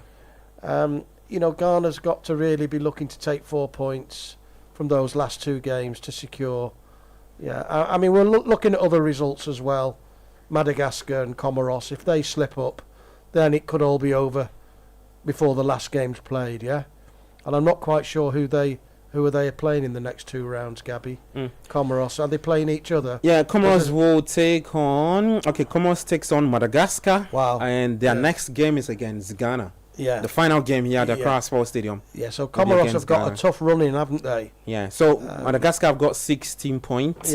On top of Comoros. Comoros do have 15 points. They've scored 11 goals and conceded 10. And so goal difference of just 1. Heading into that tie against Madagascar on 8th October, it will be down to just 1 point separating the 2 sides, with Madagascar having a superior goal difference to that of Comoros, who the goal difference for Madagascar is 7, Comoros do have 1. So that should be an interesting matchup before Comoros takes on Ghana in the final group, and that game should be very good. It should be everything. Absolutely. Because it's one of the key games in this particular group. But I think Madagascar are the main threat to Ghana, because even if Comoros win their next 3 games, that only takes them to 21 points. Ghana have already got 19 points. So I think probably the real threat is Madagascar, unless of course Comoros turn over Madagascar. They become a threat then as well. But let's not look behind us. Let's look ahead of us. And I think Ghana have just got to win at least one of those last 2 games, and I think they'll be through. But hopefully they'll win both of them or take 4 points from the last 2 games, and they'll be through. Ghana should be qualifying for the World Cup with all respect to the other teams in the group. They should be number 1 contenders. So let's hope on the first game they win and the results go Ghana's way, and then it's all over. Then you can relax on the last game instead of having a nail biter. Yeah, That's what you don't want, really, is it? Exactly. Exactly. All right, so the group is looking like this. Ghana top of that group, 19 points. Played 8 matches. The Black Stars have won 6. They've drawn 1 and they've lost 1. They scored 17 goals, conceded 6. Yes, in the process, 19 points now. Madagascar second, 8 games played. They've won 5. They've drawn 1 and they've lost twice. They've scored 14 goals, conceded 7. Comoros are third in that group. They've played 8 games, 5 wins and 3 losses, so they have 15 points. Mali are fourth. That's 3 wins, 3 draws and 2 losses. The latest loss against the Black Stars of Ghana. So they've scored 11 goals and conceded 5. Central African Republic are 5th in that group. 8 goals conceded, 8 goals scored, 17 conceded, and negative 9. And so they've won just once, they've drawn twice, and they've lost 5 times. And Chad are the whipping boys in that group. The Black Stars only gifted them a 1 point last Thursday. So that's it. That's how it's looking in Group I. Let me read some messages. This one says, Jonas Ajete looks clearly the defender to give the Malians a pass to score. So can't the coach and the tech team, the players, teach the players how to pass? Okay. There's no confidence in the way they play. Teach the players how to pass, please. Good citizen. Okay. Not a performance necessarily. So what are we going to do when we meet the likes of Argentina and Spain at the World Cup? Low confidence on the ball. All untimely subs.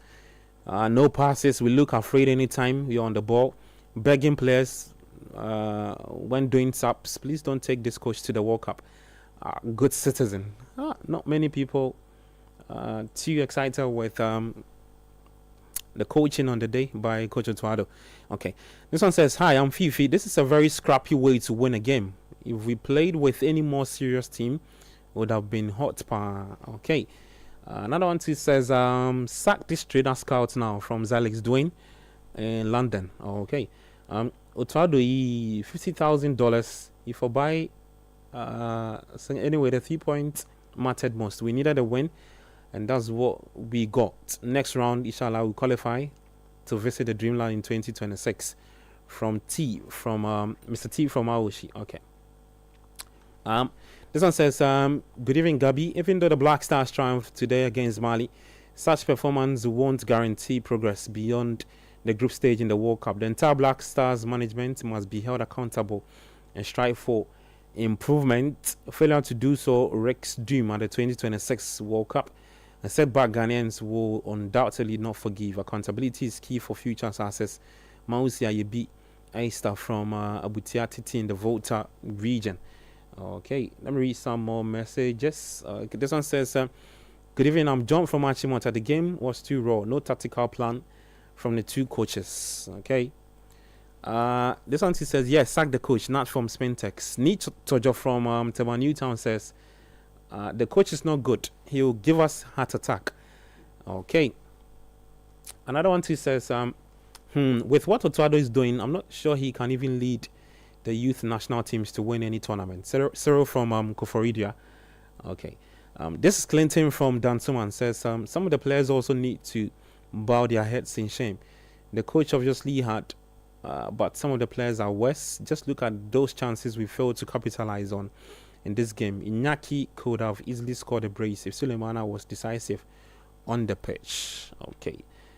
This one says, Fifi says, this win, dear, it's not nice, cry.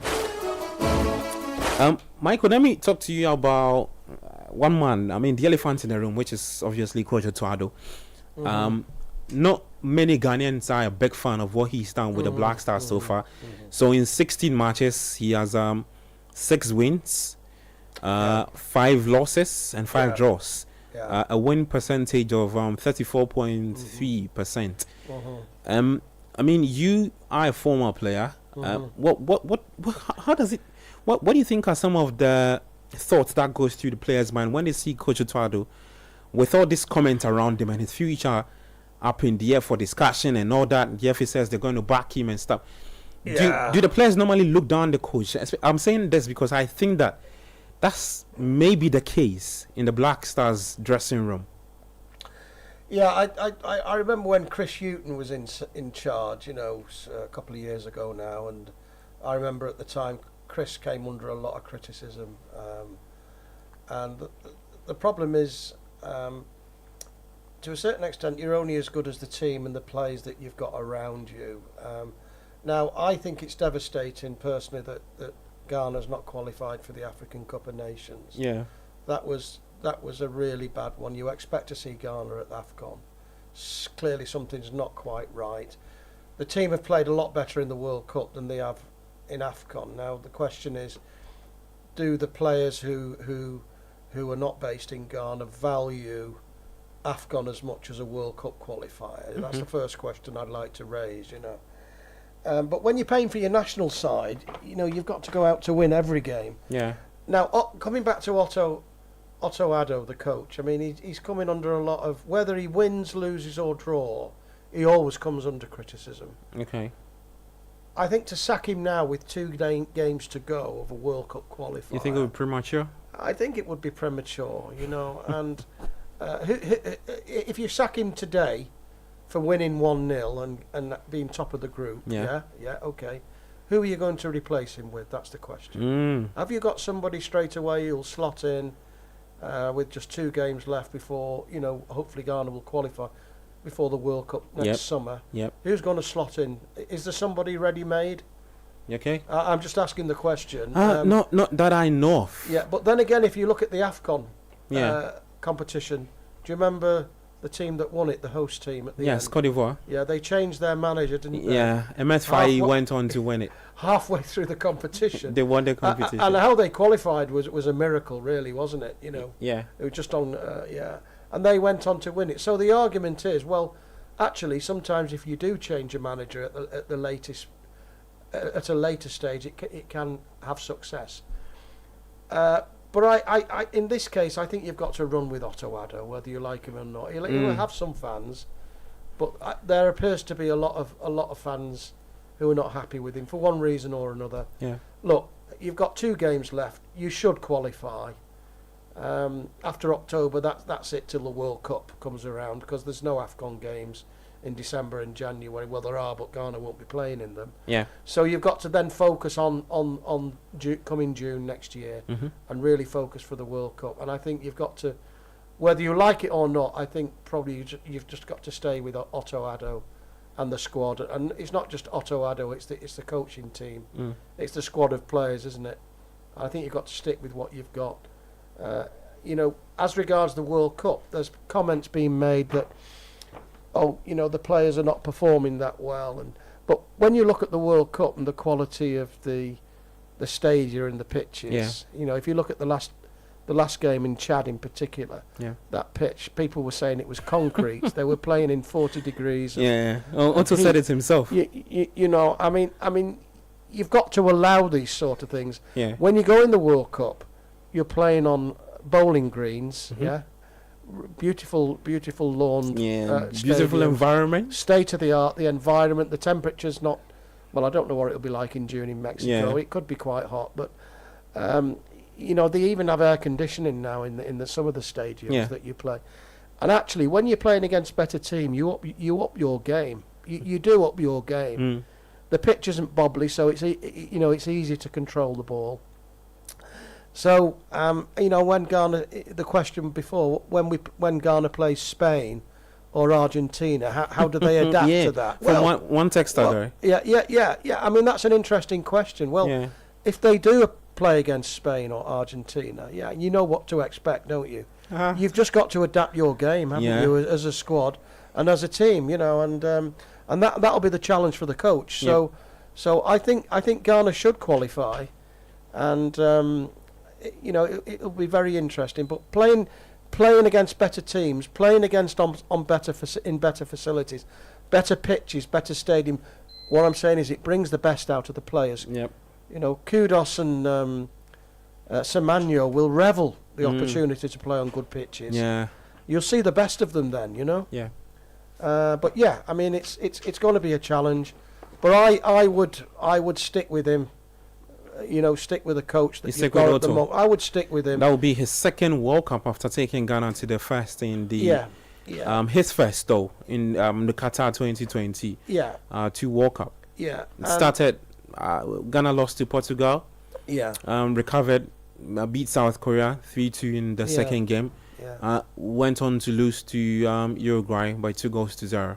Yeah. And the Black Stars exited in the group stage. You think that is a perfect learning curve for him to take this team again to USA? To be honest, every coach has longevity, don't they? Yeah. I mean, some coaches don't last long, and I think Otto Addo, I think he's learning as he goes along.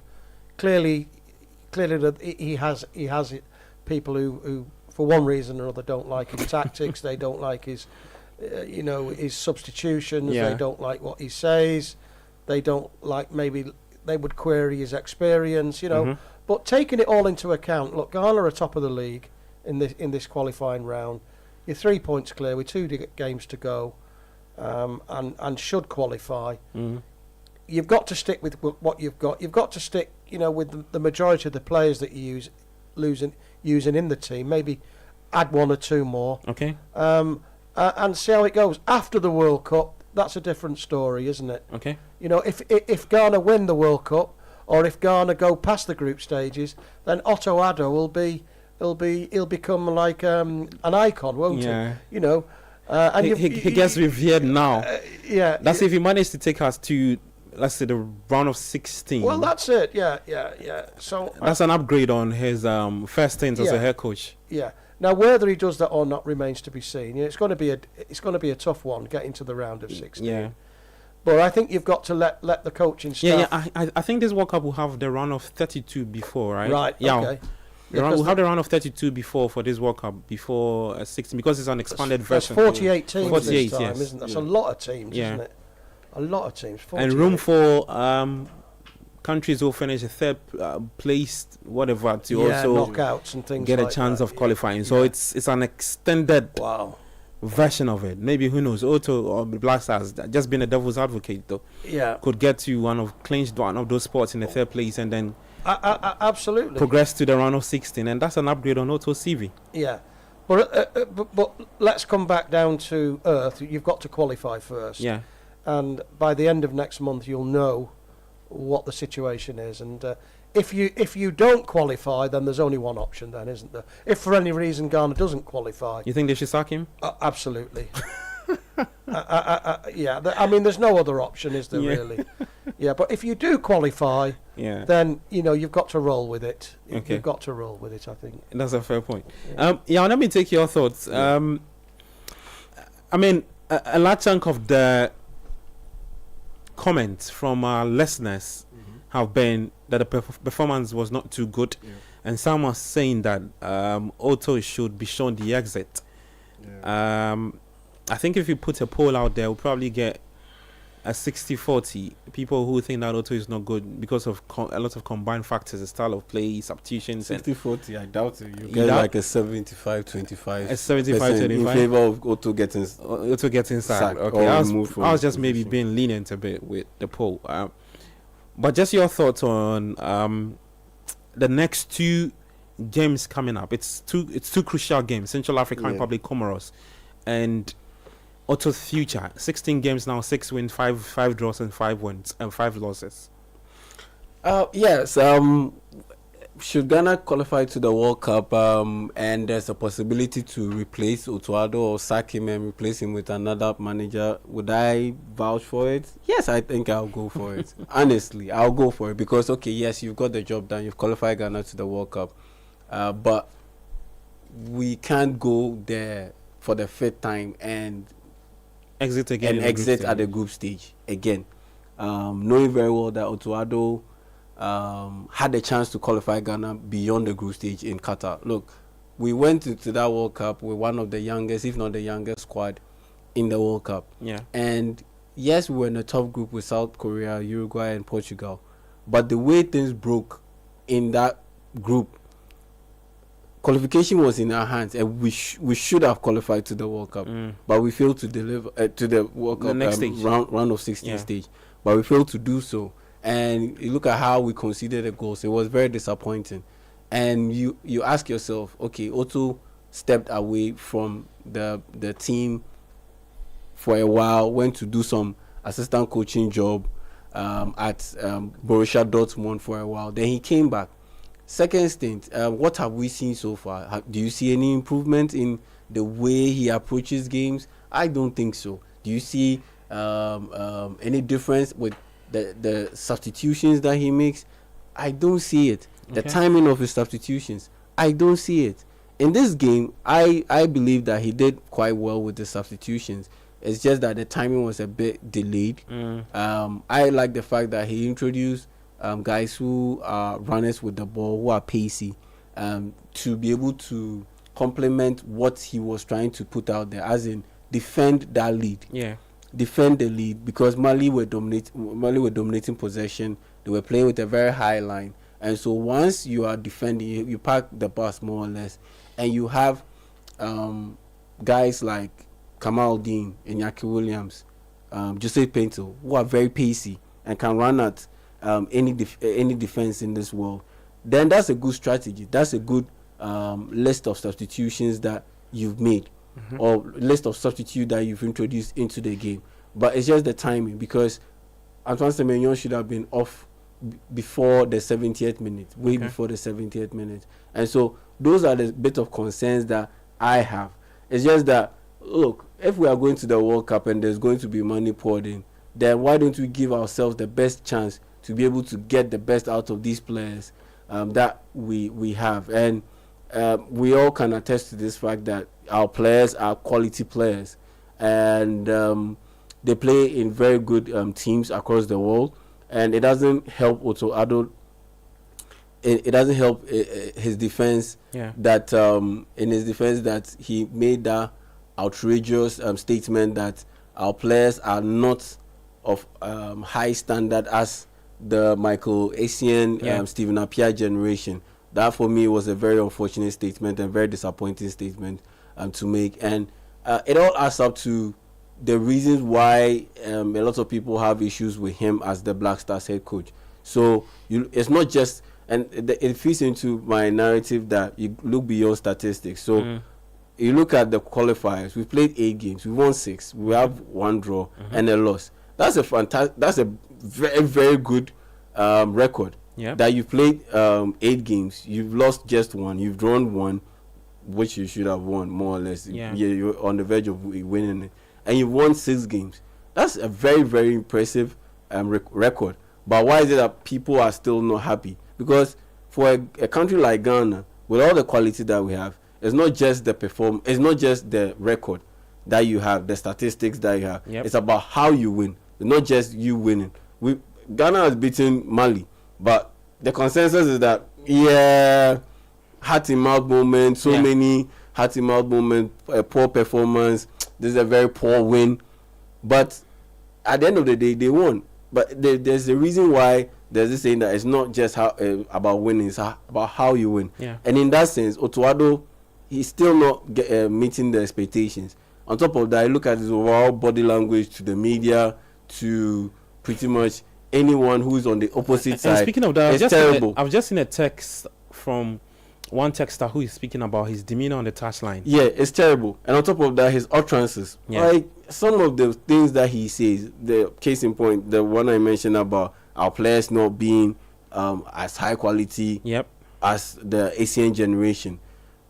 You can't say that, especially when you know that these guys collectively, as a unit, are playing in better teams than the previous generation. And so all of those things adds up, and it makes his tenure as Black Stars head coach quite uncomfortable. And I was just running through a list of free agent coaches in the world right now, available right now. And who's available? That you think that the GFA can speak to? Let's say you sack Otuado. Yeah. I mean, it's all. Let's say we qualify to the World Cup. There'll be money coming in. Yeah. And so you should be willing to spend if you are not happy with Otuado, especially considering the reported sum of money he takes home as salary, which is reportedly $50,000. Yep. If you up it up a little bit, you can be able to get, let's say, Marco Rose.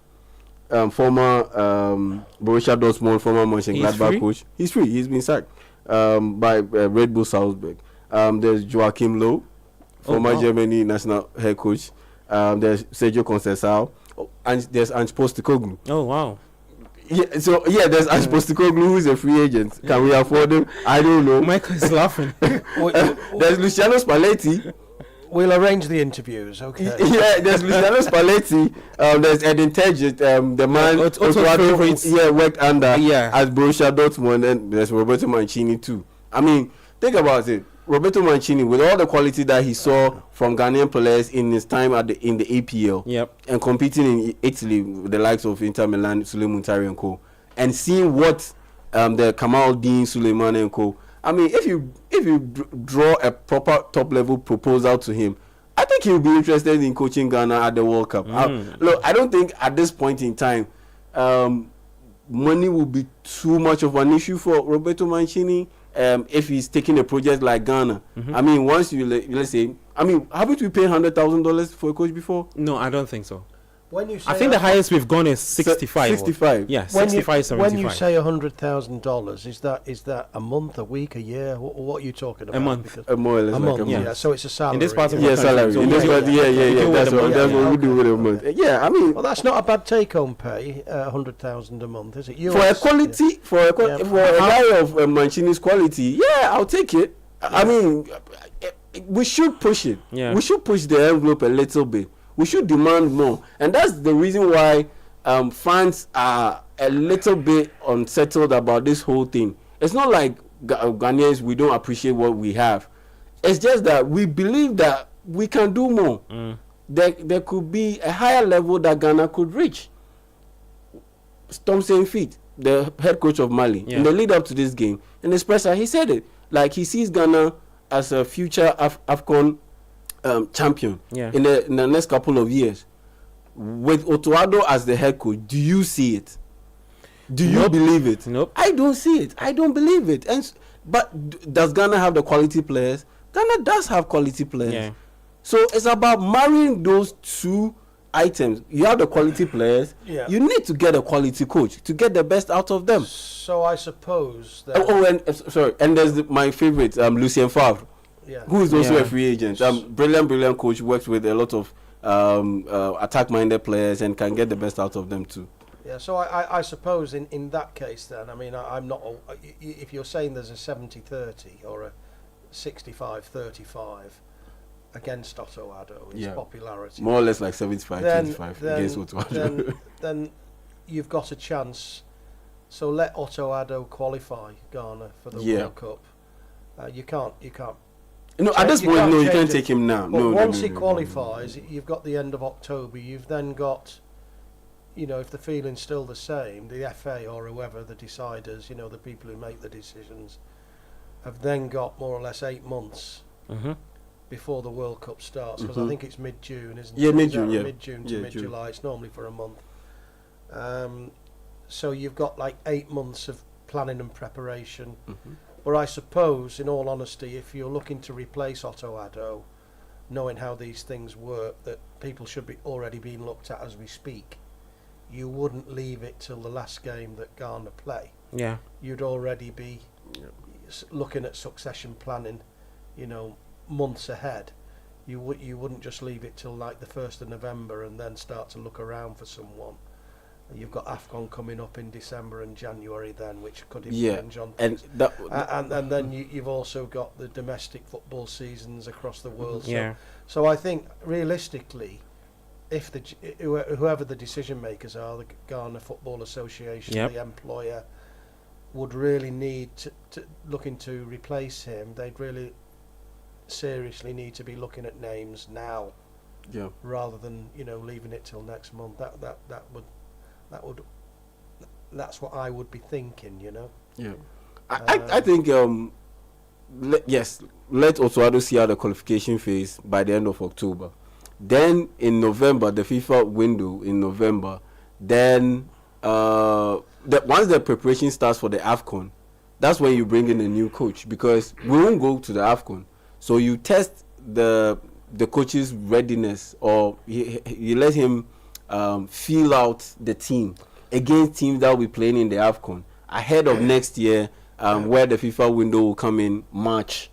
Then you can continue with the friendly games in the lead up to the World Cup. The friendlies will be very important, because you won't be competing at the World Cup, which is a big disappointment, because AFCON would have been a great prerequisite to the World Cup, wouldn't it? Exactly.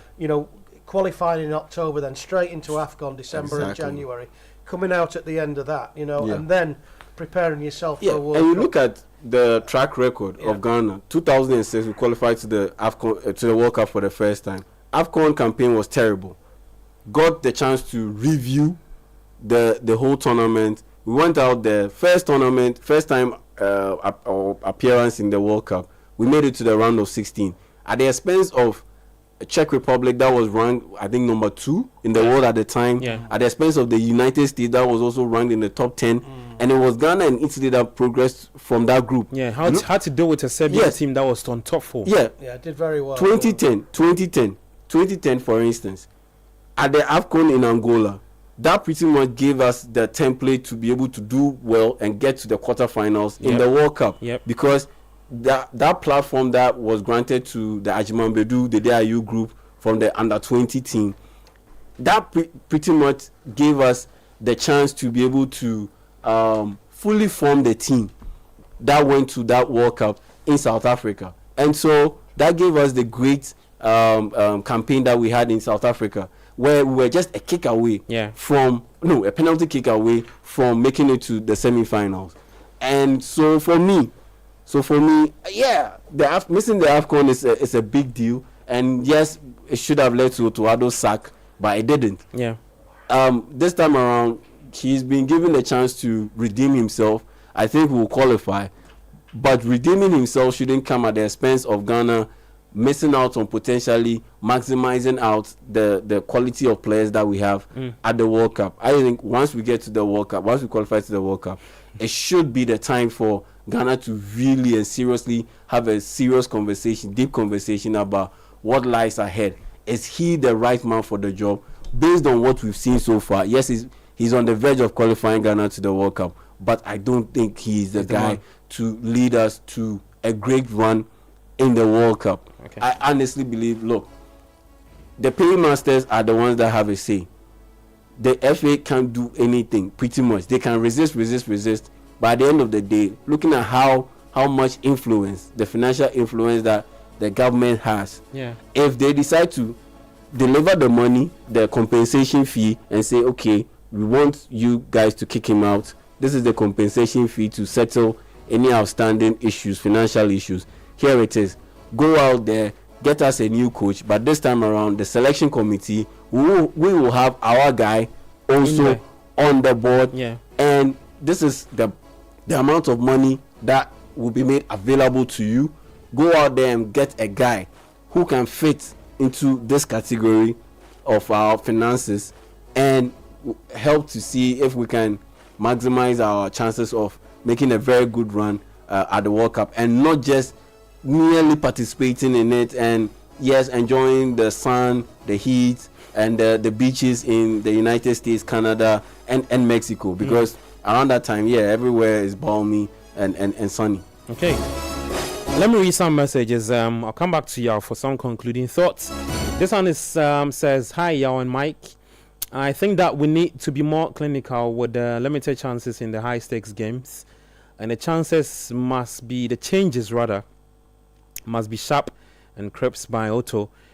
Good that we still top the group. We need to finish up in October. Citizen Sika Togo from UG. Okay. This one says, why blame the coach for the poor performance in midfield? On the field, most of these players are in world-class teams. Even without a coach, they must show the experience. It's a shame on the players playing like a JHS team, pro from Tema.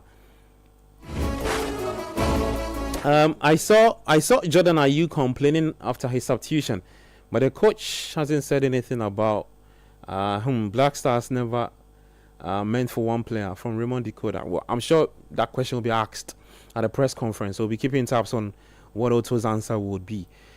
Okay, this one says it is his demeanor on the touchline for me. It's showing everyone his face. He's even afraid to make substitutions. The way Pencil played today is a testament of how Ghana used to play football. Sack that PE teacher now. All right, so this one says I just don't understand those who feel the budget release affected the game. Like how? Gabi, the entitlement that the GFA feels is so ridiculous. Hey, over 80,000 Ghana cedis for a kit man. Hey, then we should be kit men and women. Yeah. Which kind of okay spending is this? And he says Jose Mourinho is available. Yeah. To the list of coaches that you put out. Jose, I don't think Jose is the kind of coach that really fits into our bill, our collection of players. Okay. Yeah, because we have a lot of attack-minded players, offensive players. You need a coach who can be able to get them to be on the same wavelength and be able to play together as a cohesive unit and maximize their talent. That's the key thing. Yeah. Jose Mourinho, do I think he will maximize the talent of Joseph Painter, Iñaki Williams, Kudus Mohammed? I don't think so. You don't think so? Yeah, you need to go in for an offensive-minded coach. And look, I spotted it again.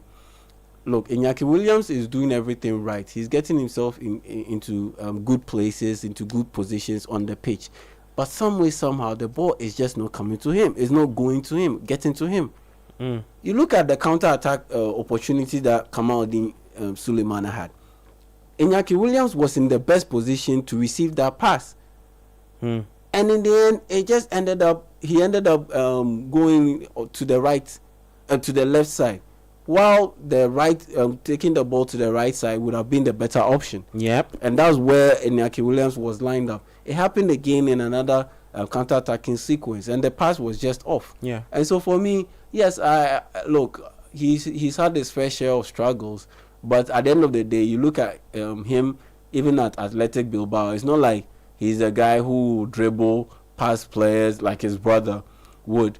He's a guy who always position himself in a good place, in a good spot on the pitch, in the penalty box. Really dribbling ability like his. No, he doesn't have it. His younger brother. Yes, to be able to just tap the ball in or receive a pass, slam the ball in, or be able to just curl or bend one into the net. That's what he does, and he scores his goals. Yeah. But if he's making the runs, but his teammates are not picking him up, what else can he do aside being able to track back and work hard for the team? And that's how come his time with the Black Stars hasn't lived up to expectation, and he keeps on disappointing. But I look at him and I definitely see a player who is frustrated with the lack of proper service to him, and his teammates' inability to some way somehow not find him on the pitch when he always picks up very good positions out there on the pitch. And look, the decision making needs to be better, because if you are a team that sits deep and tend to counter attack, and your counter attacking opportunities ended in very disappointing blown chances or missed opportunities, you should be able to look to address it. And look, again, Otuado, it's like one step forward, one step back. So I don't see the improvement. Yeah. In our last FIFA window against Chad and Congo, we saw the improvement with our free kicks, with our set pieces. It used to be a problem back in the day. Now it feels like we've not even worked on it at all. Yes, then we saw a bit of improvement in those games against Chad and Madagascar. Mm-hmm. And now you look at the games that we played against Chad and Madagascar away. Yeah. Then you look at the games that we played against Madagascar and against Mali and Chad. And it's as if we've gone back where, like you said, it's as if we didn't even practice. A lot of wayward crosses, a lot of poor free kicks. But it wasn't the same earlier in March. You could tell that they had worked on it and there was significant improvement in that aspect of our game. Yeah. But they come back 4 or 5 months later, and it's as if they don't even know what they are doing when it comes to set pieces. So what are you doing? That's my biggest problem with Otuado, the improvement. Clearly down to coaching. I don't see the improvement. And also the bit about the management. Yep. The management bit where we conceded late again against Chad. Yeah. We've already highlighted how many times we've conceded quite late or within brief or short periods in games. And it's happened under Otuado consistently. So against Chad, another poor management of the game, of the clock, of a substitute. Yeah. So where is the improvement? That's my biggest concern. That's my biggest concern with Otuado, despite the record that he's put up with the FIFA World Cup qualifiers. Yeah. 8 games, he has 6 wins, he has a draw and a loss. That's very, very, very good. But you look beyond the numbers, then that's a whole different story. Okay, so please, this is from our very good friend Charles Owusukumi, who's listening. He says, please tell y'all, Otto is right. This crop of players cannot be compared to Asians. In any way. No, these players panic in possession. Very few make it into the Apia Jan era squads. Yeah, you look at collectively the teams that the past generation was playing in. Yeah, the teams that these guys are playing in, overall, generally, the talents that they have. This team or this generation collectively as a unit on the average, you think they are better than the past generation. Okay. The past generation, what they had was players who are among the top 3 in their positions, more or less, or top 10 in their position. So Michael Essien, for instance, you couldn't go past 3 or 4 players in that DM position without mentioning Essien. Sule Mutai, at the time he was playing his best football for Portsmouth, Inter Milan and those teams. He was one of the best in Africa. You look at Stephen Appiah, the same. John Mason, the same. So what is that Sami Kuffour. What is that one thing that is lacking in this current squad? I think if they get in that old squad, they can. Yeah, I think it's the leadership. Leadership bit. Yes, you look at the ASEAN group. They were leaders in their own right, all over the pitch. Yeah. Look at Muntairi.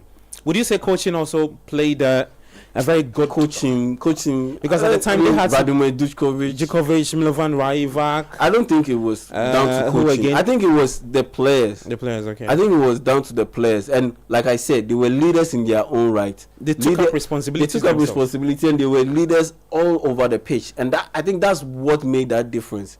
Now you look at the crop of players that we have. Kudus's leadership was questionable, and we saw that when he was handed the captaincy. You look at Kamal Dean, look at Jose Paint. Where do you see the leaders coming? So essentially, even Thomas Partey as a leader, his leadership style qualities is a bit questionable. So that's where these players lack. So if I get your point, it means that this current squad would need a coach that will show them tough love. A coach that would... Because a coach that will show the leadership. Leadership, they don't have leaders on the pitch. With the exception of Jordan Ayew. Does he give you that leadership? Does Otuado give you that leadership? He doesn't. And that's the biggest problem with this team. You know one thing I'll say about Otto, right? And I think I've studied him with time. And I think it's now time I put that out. I've paid particular attention to his body language. It's part of the leadership. Pre and post match. And then body language again on the pitch, the dugout. When the camera is being put on him. Today we saw it.